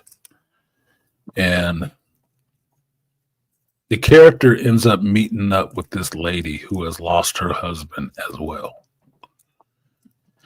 And she has picked up what her husband was doing. And now she is in that role of doing what he was doing. And she ends up helping the main character when he comes to her because she knows what it feels like to lose somebody, right? She does. And there's a scene, it's a short scene, but there's a scene in a movie where he's staying at her house. They've just did this one mission and then they're resting up for the night before they go to the next thing. And the woman comes to him at night in the bed that he's sleeping on, wakes him up. And she says, I don't want anything from you. It just has been too long since I've slept with somebody else in my bed. And he lets her lay down with him, and he spoons with her. And for me, I thought that was a great scene because it gets to the point of human contact. Yeah. That woman wasn't looking for a quick fuck like Reacher. That wasn't what it was. Yeah, I'm still pissed about that Reacher shit. That wasn't what it was. She just knew she missed laying in her bed with somebody because her husband has been dead. And her husband was KGB. And he just happened to fall out a window. So her husband was taken from her traumatically, just the same way this guy's wife was taken from him traumatically. And she's been alone that whole time because, she was a woman who just wasn't out there trying to throw a pussy around in the streets. She actually grieved the loss of a husband. Yeah. And she missed that closeness. And so she asked him for something simple, like Persephone was asking Neo in the Matrix. It's just a simple thing. It's just a little thing. And he let her lay down with him. He wasn't saying, well, my wife wouldn't like this. His wife dead too. He knows what he's missing too. Yeah. So it's important. Right. It had a human moment that showed humanity of both these people trying to help each other. That's all it was. They just laid there. He held her and she just laid there, and she enjoyed the feel of having a man hold her at night instead of just laying in an empty, cold bed, wishing on a glass of wine. I thought it was a good moment. And people in that theater were silent as fuck. They were silent. I thought it was hitting too close to home for some people. That's what I thought. New phase, Reacher fucks. Yeah, fuck Reacher. That's what that last season got me saying. Fuck Reacher, dude, and fuck that show up. Yeah, like it does demonstrate humanity. It does, and it's short. That shit is broken up quickly. But you had a moment of some real humanity shown between these two characters, and that shit is broken up immediately. Yeah, it happens. What up, Dad said? Yeah, it's a human moment. It is a human moment. Understanding that you will just crave that connection. If you've known it, you miss it. And that's just real. If you know it, you will miss it. And it's a woman being a woman and being feminine. I missed the touch of a man laying next. She could have laid next to some woman. She could have found somebody. It might not have been looked on very favorably because she was in Turkey, but she knew what she missed, and she was willing to get it from this dude that she's helping out. I just need somebody to lay with me. Just lay down next to me. Good human moment. I love that scene. Totally lost on the audience, but I think it was a lot of single women in there, so they wasn't saying too much. Not saying too much. Like, anybody else see that? But I love that. So I thought the movie was good. It did end in a way that I kept waiting for another thing to happen. I kept waiting for something else to happen. It's like, is a rocket gonna fly out of the sky? This motherfucker got to get killed, right? No, I was waiting for him to get killed. I was like, damn, is that just me? Is that just? I'm waiting for the next traumatic thing to happen. I was like, man, I'm too negative. I'm waiting for this motherfucker to die fiery. Like, okay, that's my bad. That's me. That's on me. No, he lives his life and moves on. Okay. That's okay. It's fine. It's fine. I was just thinking, does he get killed? He got to get killed, right? Because the CIA director goes down. They catch his ass. Did nobody come from no retaliation? No. Well, Nope. okay. Okay. But it was good. I enjoyed it. It was a good warm up to what I hope is also awesome with the Sinners movie. I'm really looking forward to that one. I might get off work early to go see that one. Oh yeah. Because I already bought my ticket, but I might want to, get off early, go get me something to eat first, and then roll into the theater just fresh and ready for something new. Like I don't have a problem with nobody in that damn movie. The director, the actor, I ain't heard no goofy shit coming out of nobody's mouth. The only thing that's bothering me right now is showing too much in the trailer. Like I think they're giving away the movie in the trailer, but okay. Oh yeah, I am desperately trying not to avoid anything of the such because I just feel like now that the reviewers, the people that saw it early, and like it's got a 100% refresh on Rotten Tomatoes. Like the first, I was like, oh, okay. So everybody, that's just the reviewers. The audience review, of course, hasn't been came because ain't nobody seen the movie yet. But other than that, everybody just wanting to say, oh, this is such. I'm like, if you motherfuckers don't stop and let the movie come out first, I mean, damn. I mean, I'm damn near know what the story is about. Shit, because y'all talking about it. Anytime I see a new trailer, I'm like, nope, turn it off. Shit, Ryan Coogler and Michael B. Jordan want to talk about it. You don't have to talk about it now. Like I said, being alone, divorced for no reason, not getting along with opposite sex, and being difficult in relationships are luxuries within a first world country we take for granted. It is. It is. There were some good themes in there where I actually liked that the woman took on the husband's burden. She picked up after her husband was killed. She carried on what he was doing. You know what that shows? Respect. Mm-hmm. Yep. Honor. And she was still feminine. She wasn't boss bitching it. She wasn't boss bay. No. She wasn't bossing it up. No. So, the other character that's in the shit, John Bernthal.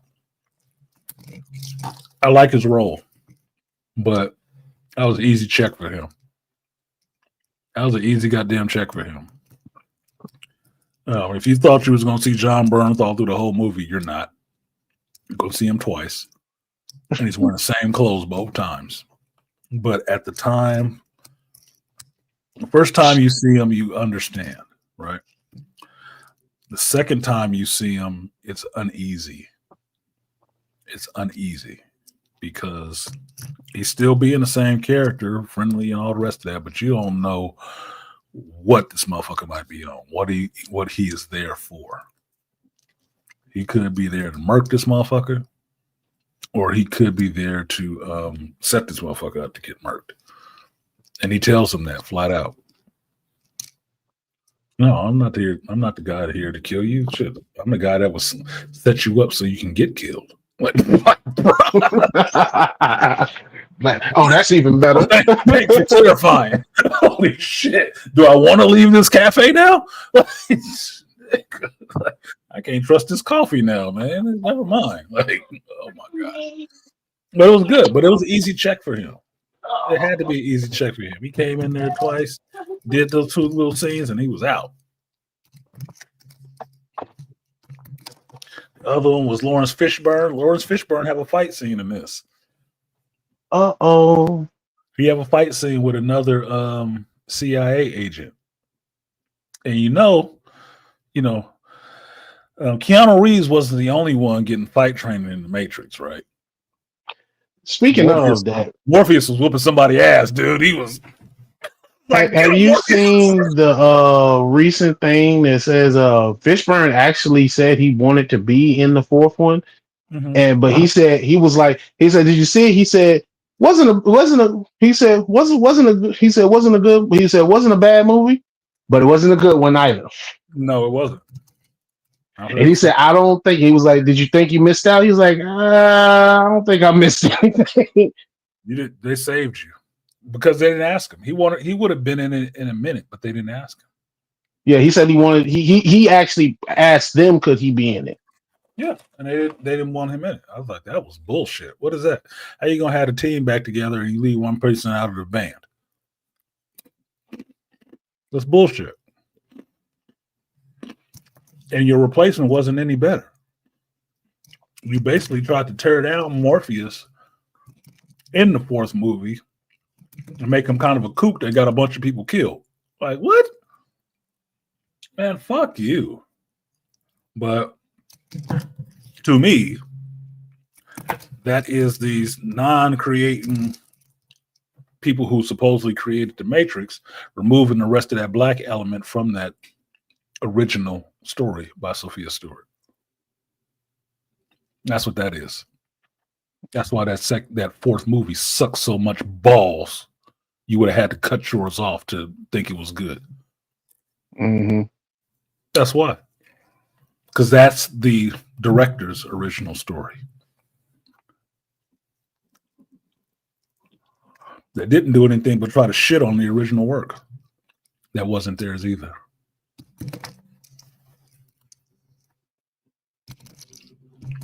So that's what I think that shit was. That's why they tore down that character like that. That's why I didn't need to be there. He dodged a bullet not being there. Because now his face don't have to be on that shit. It didn't do well for Yahya Abdul Mateen's career, did it? Doesn't seem like a high point for him. He was in a Matrix movie. What about the chick that was Bugs Bunny who was in Game of Thrones and shit like that? What's her name?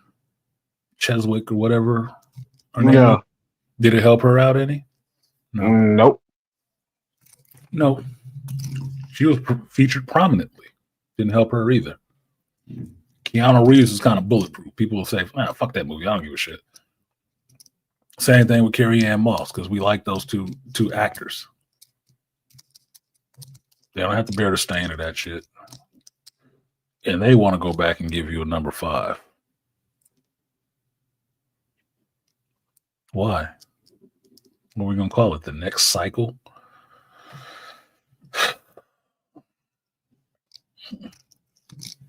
Thank God Lawrence wasn't in it. It would have been a great disservice to his legacy and body of work. It would have been. It would have been. So I don't miss a minute. And I'm bad. I'm mad that the movie was as bad as it was. And y'all remember, I walked out of that movie pissed off and recorded it. I did not have kind things to say about watching that shit. And I have not watched it again since. Fucking refuse. I memory hold that shit and I forget about it even existing most of the time. Until shit like this come up, we have to talk about the shit and relive how terrible I thought that shit was. Talk about brand damage. He did one movie what Marvel was taking 10 years to do to itself. You win. You win. You burnt it down the quickest. Fucking hell. Oh my God. Anything. You got any final thoughts, Beast? About 3 hours. I'm gonna go ahead and get out of here. Same as always. Can make good shit, and the fans will pay, and the fans will show up. You don't gotta insult them. You don't gotta do X, Y, and Z. It's not our fault that you ain't as talented as you think you are. No, it's not. Your talent is on you. Your talent is on you. Maybe you're gifted with it. Maybe you're not. Maybe you just have to try hard because you're not gifted with it. That's not our fault. So I will see you on Rivals probably in an hour. Okay. I will probably see you on Rivals in an hour because I still got some dailies to finish up. Oh yeah. Since I was up past midnight, I still got some other ones I can close up because I like getting my accomplishments. I like goals. I like hitting goals. And I want to get to a certain level with this. I'm close on the Punisher to lower the status. So I want to finish that out. It'd be nice. But appreciate you, Beast, for coming up. That is the beastly nerd. Welcome to the danger room. Black beast. You keep using that blue beast. Like, keep going. The dark beast, nigga. What your problem is. Shout out to Mr. Matt for coming up for a minute, and G Serotonin as well for coming up. G, check out what was it we were talking about for you to check out? Babylon 5 or some other shit.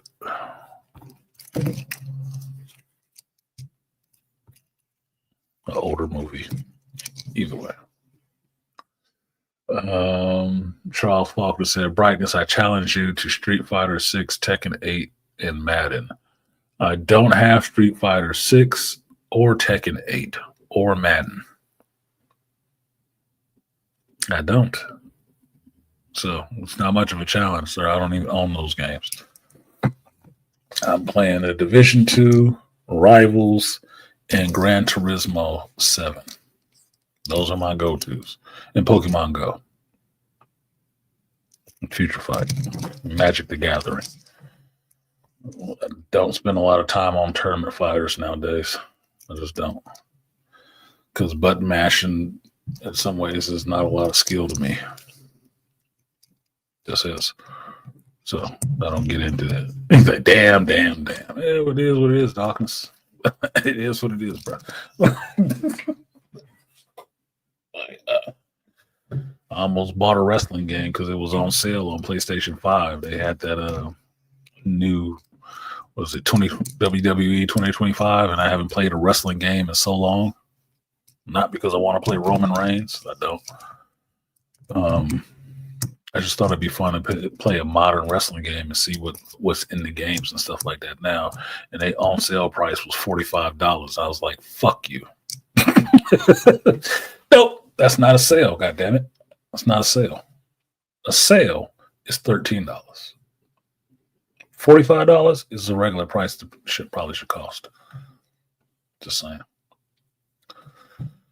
Thought y'all got past that with that NWO wrestling bullshit. It was $100 and something goddamn dollars. I'm like, these characters don't even wrestle now, nigga. $100 for what? For them being in the game? All the benefits are digital? No. Nah. I spent $100 on alcohol. I'm not spending $100 on a fucking video game. No, I have clear price points in my mind of how much some of this shit should cost, and I don't go over that. So, talking to Beastly about Rivals and the costumes I bought on there for those characters, that was real world money, about $20, and it's about $20. That's it. Because I already had a lot of that stuff on there. Money built up in the game. I spent about $20 and got the shit that I wanted, and that's it. So keep your game running. Pay your server fees or cooling system fees for the PG&E and shit like that. And give me this blue costume for this white bitch with big legs.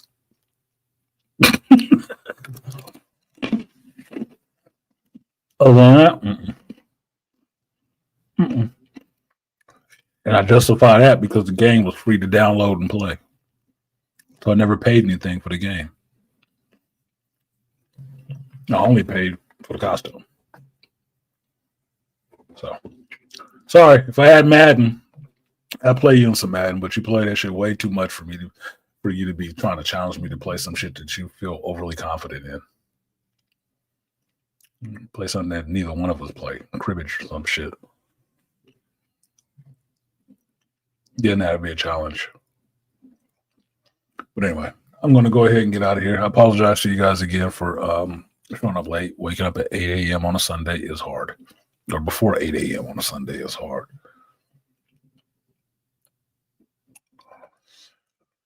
He said, I must have sank about 500 in the Warframe. Where you make that kind of money, nigga? I can't justify sinking that much into it. Maybe over time I've put that much into some games, but not in one go. Hell no. Nah. Over time, I don't even look at it like that, because if I say I drop 200 a month on a game, and that's just what I spend on it for a month. Yeah, I've gotten to $500, probably past that. But I've been playing some of these games for, like you're saying here, years. Some of them I've been playing for years. Like I know Pokemon Go is way over that shit. But I've been playing that shit since it started. I'm playing Pokemon itself since '98. I'm invested. I am way invested in this shit. So I don't even look at it like that. I judge it on my entertainment at that point and not the amount of money I spent on it. I'm entertained. It's fun to play. I have to play it today because I like my goals and my accomplishments. So there's shit I need to do today. I need to feed my little bird because I'm trying to get him to his, 5th star. That's what it is. But I'm going to go ahead and get out of here. I will watch the last 2 episodes of Daredevil today, so I can be all up to speed with everybody on the finale and see if my prediction holds true that somebody's just going to have to die in the finale to get us a hook for next season. Wow. Maybe it's Heather, since I don't see them killing off Vanessa. So maybe it's Heather. Maybe Heather has to die. So I'll watch that. I will do my watch along, watching reviews, and on Patreon, the last one, you see me falling asleep watching Daredevil. That's what that is. It's uncut. It's uncut. I'm falling asleep doing the review. It was late, but that shit was boring as fuck. So I will put those up on Patreon. You will see the uncut, unfiltered version of those reviews. Eventually they'll make it to YouTube. I have more spare time now since league is over for a couple of weeks. I'm not on call for another 3 weeks, so I got some time to do some shit. So I will be catching up on some reading, some videos, some other stuff to get you some content out there. So I do appreciate you guys coming through and sticking with me. I am a working man trying to make my ways in this world. So I appreciate your patronage. This has been the Hero's Journey. I do this every Sunday from 8 a.m. now until I stop, 11 a.m. Eastern Standard Time, where we will talk about movies, TV shows, streaming, geekdom, and everything in between in life. And as a final note, if you have anybody in your life that is dropping off bullshit on your porch and treating you as a man in a way that is not respectful of you, your position in their life, or the sacrifices you have made for them, you, in fact, need to cut them out of your life. I'm just saying, life is too short to be miserable with people who are miserable about their life and their choices. Only take responsibility for the things you know you've actually done, that you are actually responsible for. Do not let people throw responsibility on you for things that you had no part of, no decision-making ability on, none of that. That's not yours to take on, and don't take it on. Fuck them. Leave them be. If you can't tell them, the world will show them. And that's just what the hell it's going to have to be from now on. So with that, I'm going to go ahead and get out of here. Like, share, subscribe, support the stream if you feel so inclined. I've been artisanmc, and I will see you guys next time. Peace.